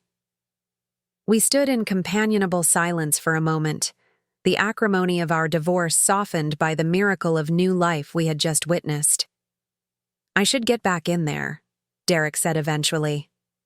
"But thank you, Vanessa, for everything, including calling me tonight." "You're welcome." As he turned to go, I added, "You're going to be a good father, Derek. I believe that." He looked back, gratitude in his eyes. "That means more than you know." After Derek returned to Amber's room, I made my way to the hospital cafeteria for much-needed coffee. Dawn was breaking outside the windows, painting the Chicago skyline in soft pinks and golds. A new day, a new life, new possibilities. My phone buzzed with a text from Lauren. "How's Amber? Any baby news yet?" I smiled as I typed my reply. Samuel Ethan Wilson arrived at 5:17 a.m., 7 lbs 3 Oz. Mother and baby are doing well. We have a new little phoenix in the family. Family. The word felt right, though unconventional. Through the crucible of betrayal and pain, Amber and I had forged a bond that defied conventional labels. Friend, business partner, confidant, none quite captured the connection we now shared. 6 weeks later, Phoenix Rising Retreat Center hosted its first official event, a weekend financial empowerment workshop for 20 women, most of them navigating major life transitions of their own. Amber, wearing baby Samuel in a sling across her chest, welcomed them in the great room while I prepared to lead the first session on reclaiming financial independence. As I looked out at the circle of women, each with her own story of challenge and resilience, I felt a profound sense of purpose. The path that had led me here was not one I would have chosen, but standing on the other side of heartbreak, I could see the unexpected gifts it had brought. Strength I didn't know I possessed, a friendship I never could have anticipated, and a new vocation helping others reclaim their power. Derek had brought his pregnant girlfriend to our anniversary dinner, thinking it was the beginning of his new life. He never imagined it would instead catalyze mine, transforming betrayal into breakthrough and ending into origin. Sometimes the most painful chapters precede the most beautiful ones. You just have to keep turning the page. 1 year later, the lakeside garden at Phoenix Rising Retreat Center was in full bloom, vibrant wildflowers swaying in the gentle summer, breeze coming off Green Bay. I stood on the newly constructed deck, surveying the changes we'd made over the past year. What had once been an overgrown patch of land was now a serene meditation garden, complete with stone pathways, wooden benches, and a small bubbling fountain at its center. "The caterers just arrived," Lauren called from the doorway. "They're setting up in the kitchen now." "Perfect. Are the welcome packets ready for tomorrow's group?" "All done. 20 folders, each with the schedule, journal, and those inspirational quote cards Amber designed." I smiled at the mention of the cards. Amber had created them during late-night feeding sessions with Samuel, jotting down quotes about resilience and transformation that resonated with her own journey. They had become one of our signature touches at Phoenix Rising, a small but meaningful detail that our guests frequently mentioned in their feedback. "Where is Amber, by the way?" Lauren asked, glancing at her watch. "The planning meeting starts in 20 minutes. She's dropping Sam with Derek for the weekend. She should be back soon." In the year since Samuel's birth, Derek had surprised us all by stepping fully into his role as a father. He had maintained his therapy, established a regular visitation schedule, and even taken a parenting class at the local community college. He wasn't perfect. The pharmaceutical rep hadn't lasted, and we'd heard rumors of a new relationship with a client. But with Samuel, at least, he was consistent and committed. Amber and I had developed a successful co-parenting arrangement with Derek that somehow worked despite its unconventional nature. For Samuel's first birthday party the previous month, we had all gathered at a local park. Derek, his parents, Amber, me, and a handful of friends. An observer might have been puzzled by the dynamics, but for us, it had become the new normal. Phoenix Rising had exceeded all our business projections for its first year. What had started as a weekend retreat center had expanded to include week-long programs, corporate team-building events, and even private coaching sessions. Our niche focus on women navigating life transitions, divorce, career changes, empty nest, retirement, had struck a powerful chord. We now had a waiting list for most events and were considering expanding to a second property. A car door slammed in the parking area, and moments later Amber appeared, carrying Samuel's diaper bag. At 14 months old, he was now walking, or rather, running, and had developed Derek's stubborn determination along with Amber's infectious laugh. "Sorry I'm late," she said, dropping the bag on a chair. Derek was asking a million questions about Sam's new nap schedule. You'd think after a year he'd have figured out that toddlers don't exactly follow rule books. But making spreadsheets and schedules is how Derek copes, I reminded her with a smile. Remember how he used to plan vacations? Hourly itineraries? With contingency plans for weather? God, yes. At least that obsessive planning is useful for childcare. She ran a hand through her red hair, which she'd cut into a practical bob after months of Samuel using her longer locks as a climbing rope. How are preparations going for tomorrow? Right on schedule. The Empowerment Through Divorce workshop is fully booked.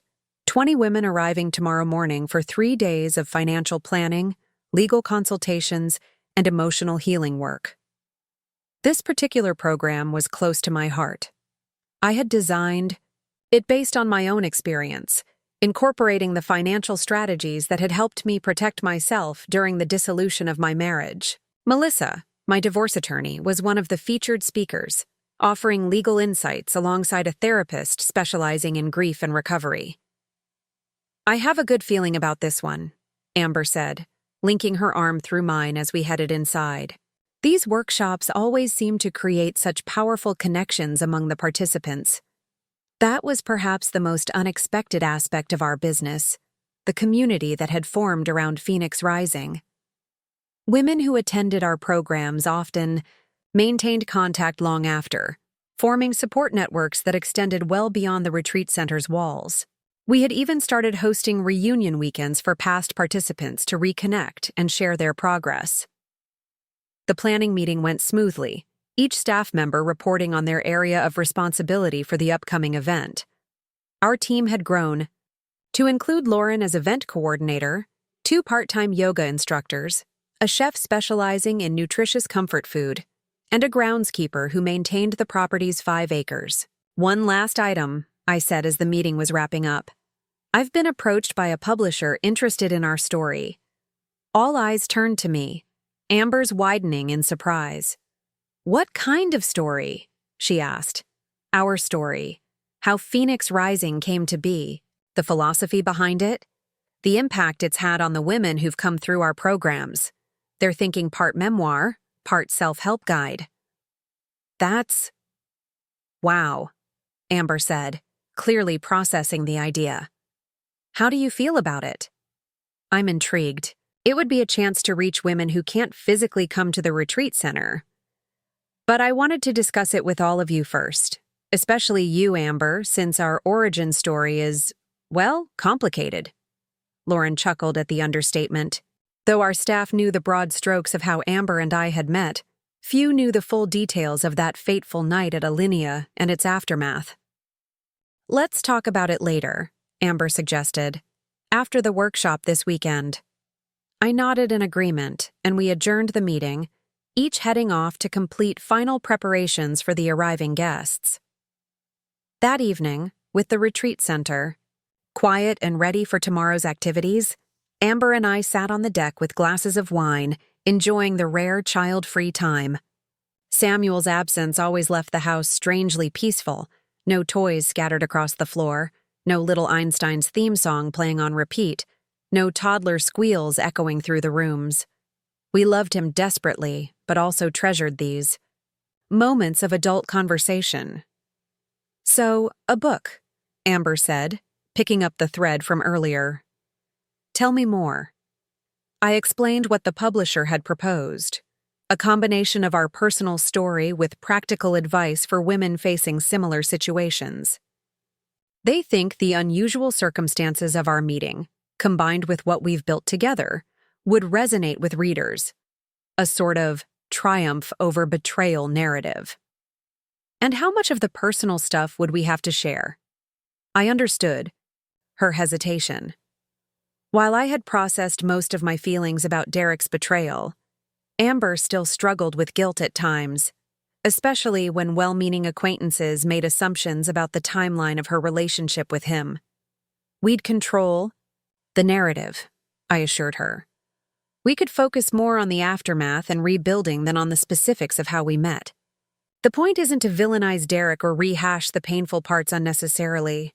She swirled the wine in her glass, thinking, would we use real names? We could change them if you prefer. And what about Samuel? I don't want him growing up with a book out there that makes his origin story seem sordid. It was a valid concern, one I hadn't fully considered. By the time he's old enough to understand, it would be ancient history. But you're right. We should be careful about how we frame everything. This could be an opportunity to recast the narrative as one of strength and connection rather than betrayal and scandal. Amber nodded slowly. I like that approach. After all, that is the truth of what happened. Something painful led to something beautiful. Phoenix Rising, our friendship, a community of women supporting each other. Exactly. I'll think about it, she promised. Part of me likes the idea of other women finding hope in our story. Lord knows I've read enough self-help books this past year looking for exactly that kind of reassurance. We lapsed into comfortable silence, watching the stars emerge over the lake.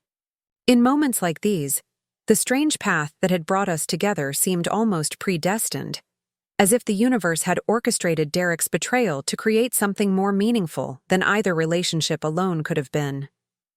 Do you ever wonder what would have happened if you hadn't been at Alinea that night? Amber asked, echoing my thoughts. All the time.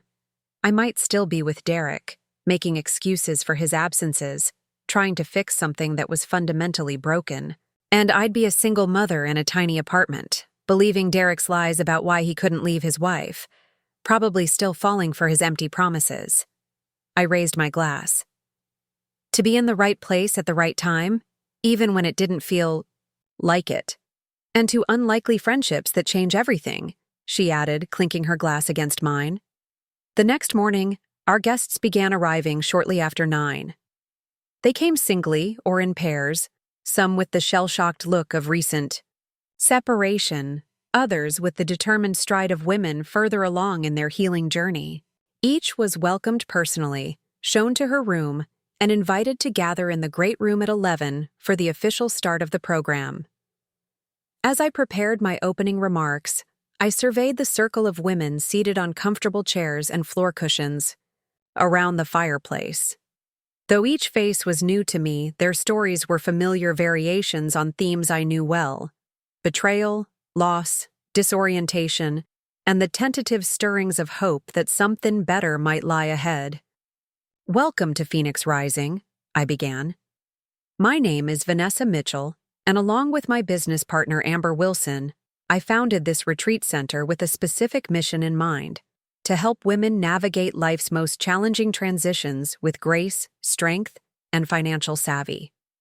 I paused, looking around the circle. Most of you are here because you're going through or have recently experienced a divorce. Some of you initiated that process. Others had it thrust upon you without warning. Either way, you're facing one of life's most stressful and disorienting events. I know, because I've been exactly where you are. Over the next hour, I shared an abbreviated version of my own story, discovering Derek's betrayal, leveraging my financial knowledge to protect myself, and ultimately finding unexpected friendship and a new purpose through the experience. I didn't dwell on the painful details or portray Derek as a villain, focusing instead on the empowerment that had emerged from the crisis. Amber joined me for the second half of the session, Samuel on her hip, to talk about Phoenix Rising's philosophy and the journey we had taken from betrayed wife and mistress to business partners and friends. People often ask how we can possibly work together given how we met, Amber told the group. The simple answer is that we refused to let one man's actions define our relationship to each other. We chose to see each other as complete human beings, not just as characters in his drama. A woman in her 50s with silver-streaked dark hair raised her hand. Did you ever confront him together? Your ex-husband, I mean. We did, I confirmed, exchanging a smile with Amber as we both recalled the hospital scene. It wasn't planned, but it turned out to be an important moment for both of us. It shifted the power dynamic and helped us see that we were stronger together than either of us had been in relationship with him. That's what I'm struggling with, the woman admitted, finding my power again. After 28 years of marriage, I feel erased somehow. Like my identity was so wrapped up in being his wife that I don't know who I am without that role. Nods of recognition rippled through the circle. It was a sentiment I'd heard countless times in these workshops, one that resonated deeply from my own experience. That feeling is normal, I assured her, and reclaiming your identity is a process, not an event. That's part of what this weekend is about. Reconnecting with the woman you were before your marriage and discovering the woman you want to become now. And just as importantly, Amber added, bouncing Samuel gently as he began to fuss, it's about financial empowerment, because true independence requires economic security. This segued into the afternoon sessions, where a financial advisor specializing in post-divorce planning would guide the participants through strategies for securing their financial futures. The weekend would also include legal consultations, wellness activities, and group discussions focused on emotional healing and rediscovering personal passions. As the women dispersed for a lunch break, the silver-haired participant approached me. Thank you for sharing your story. It helps to know that someone else has not just survived this, but thrived. What's your name? I asked. Eleanor? Eleanor Winters? Well, Eleanor, if you'd told me 2 years ago that my husband bringing his pregnant girlfriend to our anniversary dinner would lead to the best chapter of my life, I'd have thought you were delusional. But here we are. I gestured around at the retreat center. Sometimes the worst moments lead to the best opportunities, if we're brave enough to seize them. She nodded thoughtfully. I hope to find that perspective someday. You will, I assured her. That's why we named this place Phoenix Rising, because we all have the capacity to emerge from the ashes stronger and more vibrant than before. Later that evening, after the day's formal sessions had concluded, I found Amber in the kitchen preparing a bottle for Samuel, who was fighting sleep with his usual determination. Today went well, she said, testing the temperature of the formula on her wrist. I could see several breakthroughs happening, especially during the financial empowerment session. I noticed that too. Elena in particular seemed to have a revelation about her pension rights. And did you see Marjorie's face when she realized she's entitled to half of her husband's retirement accounts? Pure vindication. I smiled, remembering my own similar moment of realization during my divorce process. It's amazing how many women don't know their financial rights in a divorce. That's what I find most rewarding about these workshops, watching women reclaim their power, one bank account at a time. Speaking of empowerment, Amber said, shifting Samuel to her other hip, I've been thinking about the book proposal. I'm in. With some conditions about how we frame things for Samuel's sake, but generally, I think it's a good idea. Really? What changed your mind? Watching the women today, seeing how much our story resonated, how it gave them hope. If we can extend that impact beyond the retreat center through a book, we should do it. I hugged her, careful not to squish, Samuel between us. We'll make it something we're both proud of, something that honors the complexity of our journey without sensationalizing it. Something that might help other women find their own Phoenix Rising moments, she added. As I prepared for bed that night, I reflected on the strange winding path that had led me here. 2 years ago, I had been a wife planning an anniversary, surprise that had turned into a life-altering shock. Today, I was a business owner, mentor, and friend to the woman who had once represented my greatest humiliation. Life rarely follows the scripts we write for it. Sometimes it tears up those scripts entirely, forcing us to improvise a new story from the fragments. But occasionally, if we're brave enough to embrace the unexpected, the story that emerges is far more interesting and ultimately more fulfilling than anything we could have planned. Derek had brought his pregnant girlfriend to our anniversary dinner, never imagining that his betrayal would catalyze a transformation in both women he had underestimated. He had created a deception designed to maintain his comfort and control, never suspecting that its unraveling would liberate rather than destroy us. In the end, that was perhaps the most powerful lesson Phoenix Rising offered to the women who came through its doors, that even the most painful endings can become beautiful beginnings if we have the courage to rise from the ashes and spread our wings. 5 years later, Mom. "Look what I made." Samuel's voice echoed through the retreat center as he burst through the front door, waving a colorful creation in his hand. At 6 years old, he was a whirlwind of energy with Amber's red hair and Derek's confident stride. Amber looked up from her laptop, where she'd been finalizing the schedule for next month's workshops. "What have you got there, buddy?" "It's a phoenix, like the center." He thrust the papercraft forward proudly. "Ms. Jenkins helped me make it at school for the family project." I watched from the doorway of my office as Amber admired her son's artwork. A bird made of handprints in red and orange construction paper with yellow tissue paper flames beneath it. The symbolism wasn't lost on either of us. "It's beautiful, Sam. We should frame it for the welcome area," Amber suggested. "Yes! Then everyone can see it when they come in." He spotted me and raced over. "Auntie V, do you like my phoenix?" "It's magnificent," I told him, examining the craft with appropriate seriousness. "The best phoenix I've ever seen." He beamed at the praise, then darted off to find Lauren, who had become his favorite adult after his parents due to her endless patience for his questions and her supply of homemade cookies. "Family project?" I asked Amber with a raised eyebrow. "E," smiled ruefully. "His kindergarten class is doing presentations on what makes your family special." I had to send his teacher an email explaining our unique situation. "How did that go?" "Better than expected. Turns out Ms. Jenkins is divorced herself. She was actually interested in our next Rebuilding After Divorce workshop." I nodded, making a mental note to have Lauren send the teacher information about our programs. In the 5 years since Phoenix Rising's founding, our workshops had expanded beyond divorce to include a range of life transitions, career changes, empty nest syndrome, retirement planning, and even widow support groups. What had begun as a personal healing journey for Amber and me had grown into a thriving business that had helped hundreds of women navigate challenging life passages. Our book, Phoenix Rising, Transforming Betrayal into Breakthrough, had been published 3 years earlier and had become a surprise bestseller, bringing national attention to our retreat center. We now employed a staff of 15 and had purchased the neighboring property to expand our facilities.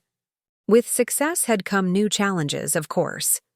The increased visibility meant occasional awkward questions about our unusual origin story, though we had become adept at framing our narrative as one of female solidarity and reinvention rather than scandal. Samuel's growing awareness of the world around him also required careful navigation. We had agreed to wait until he was older to explain the full circumstances of his parents' relationship. "Coffee on the deck?" Amber suggested, closing her laptop. "I've been staring at spreadsheets all morning and need a break." Perfect timing. I just finished the investor presentation for the California property. Expanding to the West Coast had been under discussion for months. A boutique hotel in Sonoma wine country had come on the market, and our board of directors, which included Melissa, my former divorce attorney, and surprisingly Derek's mother Patricia, was enthusiastic about the potential acquisition. If successful, Phoenix Rising, California would offer the same core programs as our Midwest location, but with a wine country wellness angle that would appeal to a slightly different demographic. We settled into the Adirondack chairs on the deck overlooking the lake, mugs of coffee in hand. It was a crisp October day, the maple trees surrounding the property ablaze with red and orange foliage that mirrored Samuel's paper phoenix. "How's Derek handling the California expansion idea?" I asked. Amber chuckled. "He's being Derek about it, equal parts supportive and controlling. He spent 2 hours on the phone with me last night offering unsolicited investment advice and expressing concern about the impact on Sam if I'm traveling more." Valid concerns, to be fair. Oh, absolutely, but this is coming from a man who just took a job that requires monthly trips to Singapore. She shook her head fondly. Co-parenting with Derek is an ongoing exercise in irony appreciation. Derek had remarried 2 years ago to Carolyn, an international tax attorney he'd met at a financial conference. To everyone's surprise, especially Amber's and mine, the marriage seemed stable and healthy. Carolyn was straightforward and no-nonsense, unimpressed by Derek's charm and unwilling to tolerate his previous patterns of deception. She had been good for him, and by extension, good for Samuel, who now had a stepmother who treated him with genuine affection. The most unexpected development in our complicated family structure had been Derek and Carolyn's pregnancy announcement 3 months earlier. The news had initially thrown Amber for a loop. Samuel would have a half-sibling, a concrete connection to Derek's new family that couldn't be ignored or minimized. "I've been meaning to ask how you're feeling about the baby news now that you've had time to process it," I said, broaching the subject carefully. Amber sipped her coffee before answering. "Better. Carolyn invited me to lunch last week, just the 2 of us, to talk about it. She wanted to reassure me that she sees Samuel as family, and the new baby won't change that." That was thoughtful of her. It was. She's different from us. More corporate, less emotional. But she genuinely cares about Sam, and she respects the boundaries we've established. She even asked if I had preferences about how the baby news should be shared with Sam. This evolution in our extended family dynamics was perhaps the most remarkable aspect of the past 5 years. What had begun in betrayal and hurt had gradually transformed into a complex but functional family system centered around Samuel's well-being. Derek and I maintained a cordial relationship focused primarily on Phoenix Rising's financial matters, as he had eventually become a minor investor in the business. Amber and Derek co-parented with growing maturity and respect. And now Carolyn has been integrated into the mix, bringing her own pragmatic perspective to our unconventional family. "Speaking of family," I said, changing the subject, "have you heard from your parents about Thanksgiving?" Amber nodded. "They'll be here the whole week. Mom's already planning to commandeer the retreat center kitchen for pie baking with Sam. Eleanor will be thrilled. She's been wanting to learn your mother's pie crust technique since last year."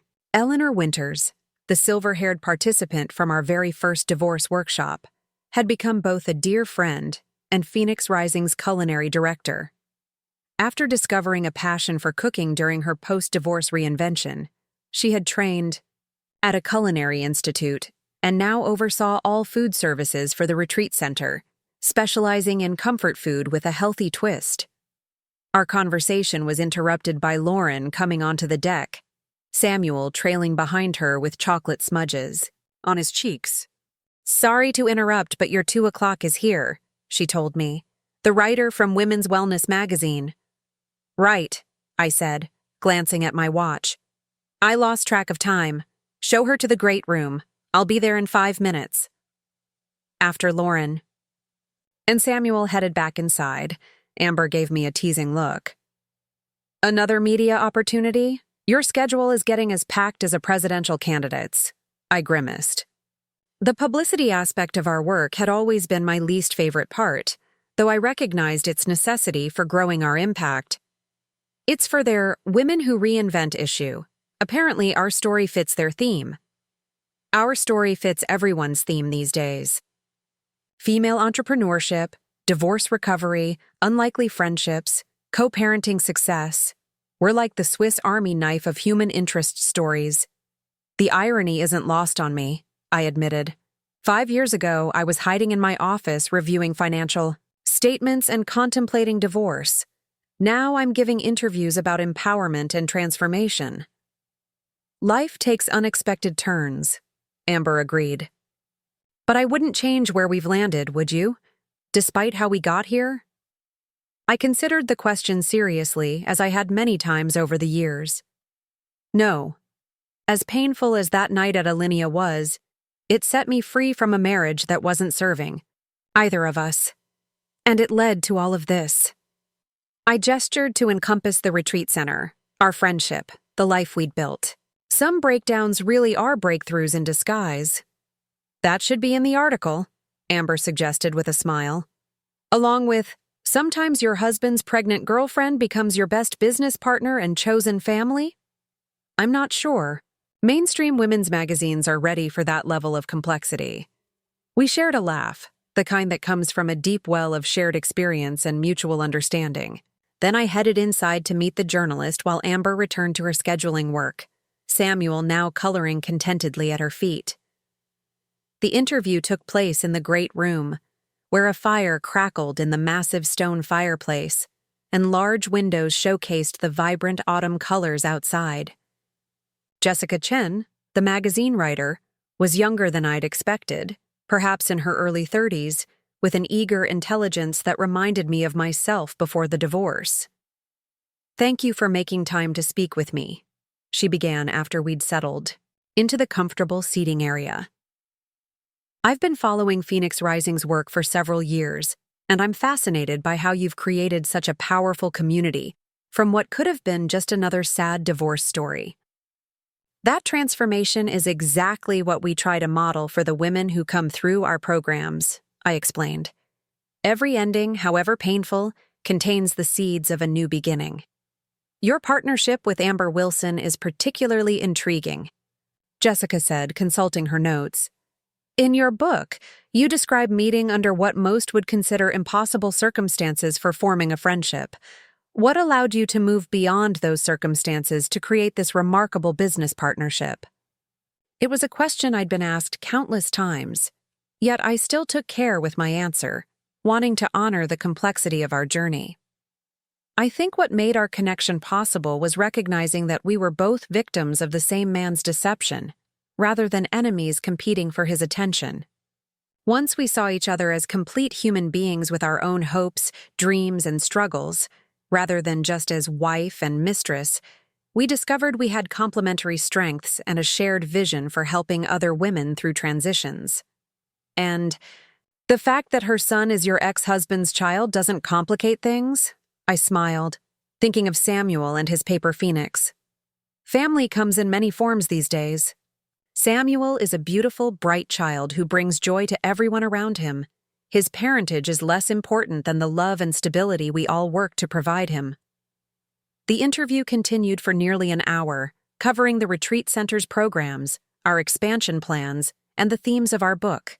Throughout, I was conscious of how far I'd come from that devastated woman who had watched her husband kiss another woman on what should have been a celebration of 15 years together.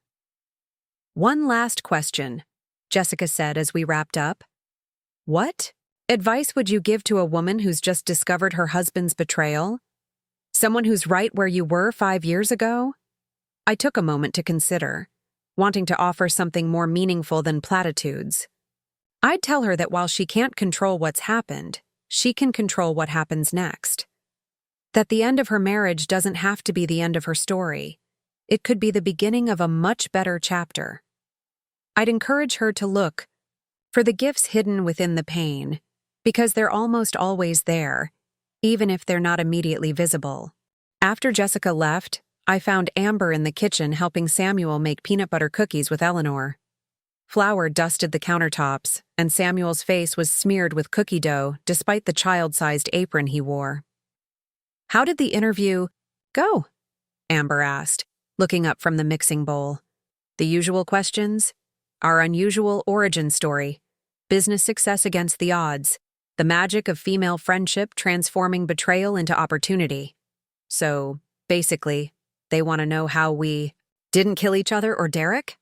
Eleanor quipped, perfectly capturing the subtext of most media inquiries. Something like that, I agreed with a laugh. Samuel looked up from his cookie-cutting task. Why would you kill Daddy? He asked innocently. The three adults exchanged glances. Another moment in the ongoing challenge of navigating our complex history with age-appropriate explanations. Auntie Eleanor is just being silly, Amber told him smoothly. Sometimes grown-ups make jokes that aren't really funny. Remember how we talked about that? Samuel nodded sagely. Like when Daddy makes jokes about his hair getting thinner and then looks sad after. We all chuckled at his perfect example of adult self-deprecating humor. At 6, Samuel was already remarkably perceptive, catching nuances in conversation that often surprised us. Later that evening, after Samuel had gone to bed and Eleanor had retired to her cottage on the property, Amber and I sat in the great room, reviewing applications for our scholarship program. Phoenix Rising Foundation, the nonprofit arm of our business, provided financial assistance to women who couldn't otherwise afford our programs, particularly those leaving abusive relationships or facing financial hardship after divorce. This one, Amber said, handing me a file, single mother of 3, left an emotionally abusive marriage 6 months ago, working 2 jobs to make ends meet. She's exactly who we created the foundation for. I reviewed the application and nodded. Approved. Let's offer her the full weekend. Retreat package, and see if Eleanor can arrange childcare resources through her church group.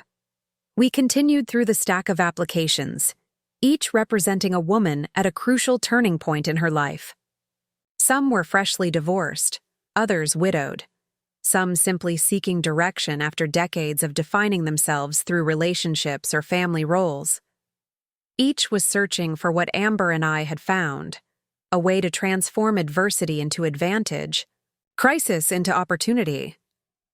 Do you ever think about how different our lives might have been if Derek hadn't brought me to your anniversary dinner? Amber asked suddenly, setting aside the files. Sometimes, I admitted.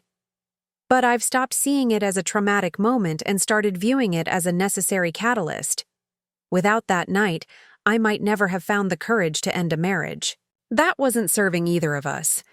You might have continued believing Derek's lies about leaving his wife someday. We both might have settled for less than we deserved. And Phoenix Rising would never have existed, Amber added. All those women we've helped, their lives would be different too. The ripple effects of that fateful night had indeed extended far beyond our personal journeys. In the 5 years since, opening our doors, Phoenix Rising had served over 2,000 women directly through our programs and countless more through our book, online resources, and speaking engagements. It's strange to feel grateful for something that caused so much pain at the time, Amber reflected.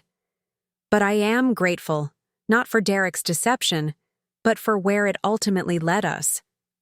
So am I agreed. Though I wouldn't recommend it as a business formation strategy. We shared a laugh, the kind that comes from the perspective that only time can provide, the ability to find humor in what once felt like unbearable pain. Outside, a full moon illuminated the retreat center grounds, casting silver light on the garden where Samuel's namesake flowers bloomed in profusion, their faces turned toward the sky. Inside, the home we had created together glowed with warmth and purpose, a true phoenix risen from the ashes of betrayal. Derek had brought his pregnant girlfriend to our anniversary dinner, never imagining he was setting in motion a story of female solidarity, entrepreneurial success, and personal transformation. He had underestimated both of us, my resilience and Amber's integrity, and in doing so had inadvertently given us the greatest gift of all, the opportunity to discover our own strength and create something meaningful together. Sometimes the worst moments of our lives lead to the best chapters. Sometimes betrayal becomes the foundation for trust, and sometimes The people who hurt us most lead us to the people who heal us completely. Not because of their intentions, but because of our choices in the aftermath. That, ultimately, was the message of Phoenix Rising. Not that pain can be avoided, but that it can be transformed. Not that endings aren't painful, but that they create space for new beginnings. Not that we can control what happens to us, but that we always have a choice about what happens next. Looking for more?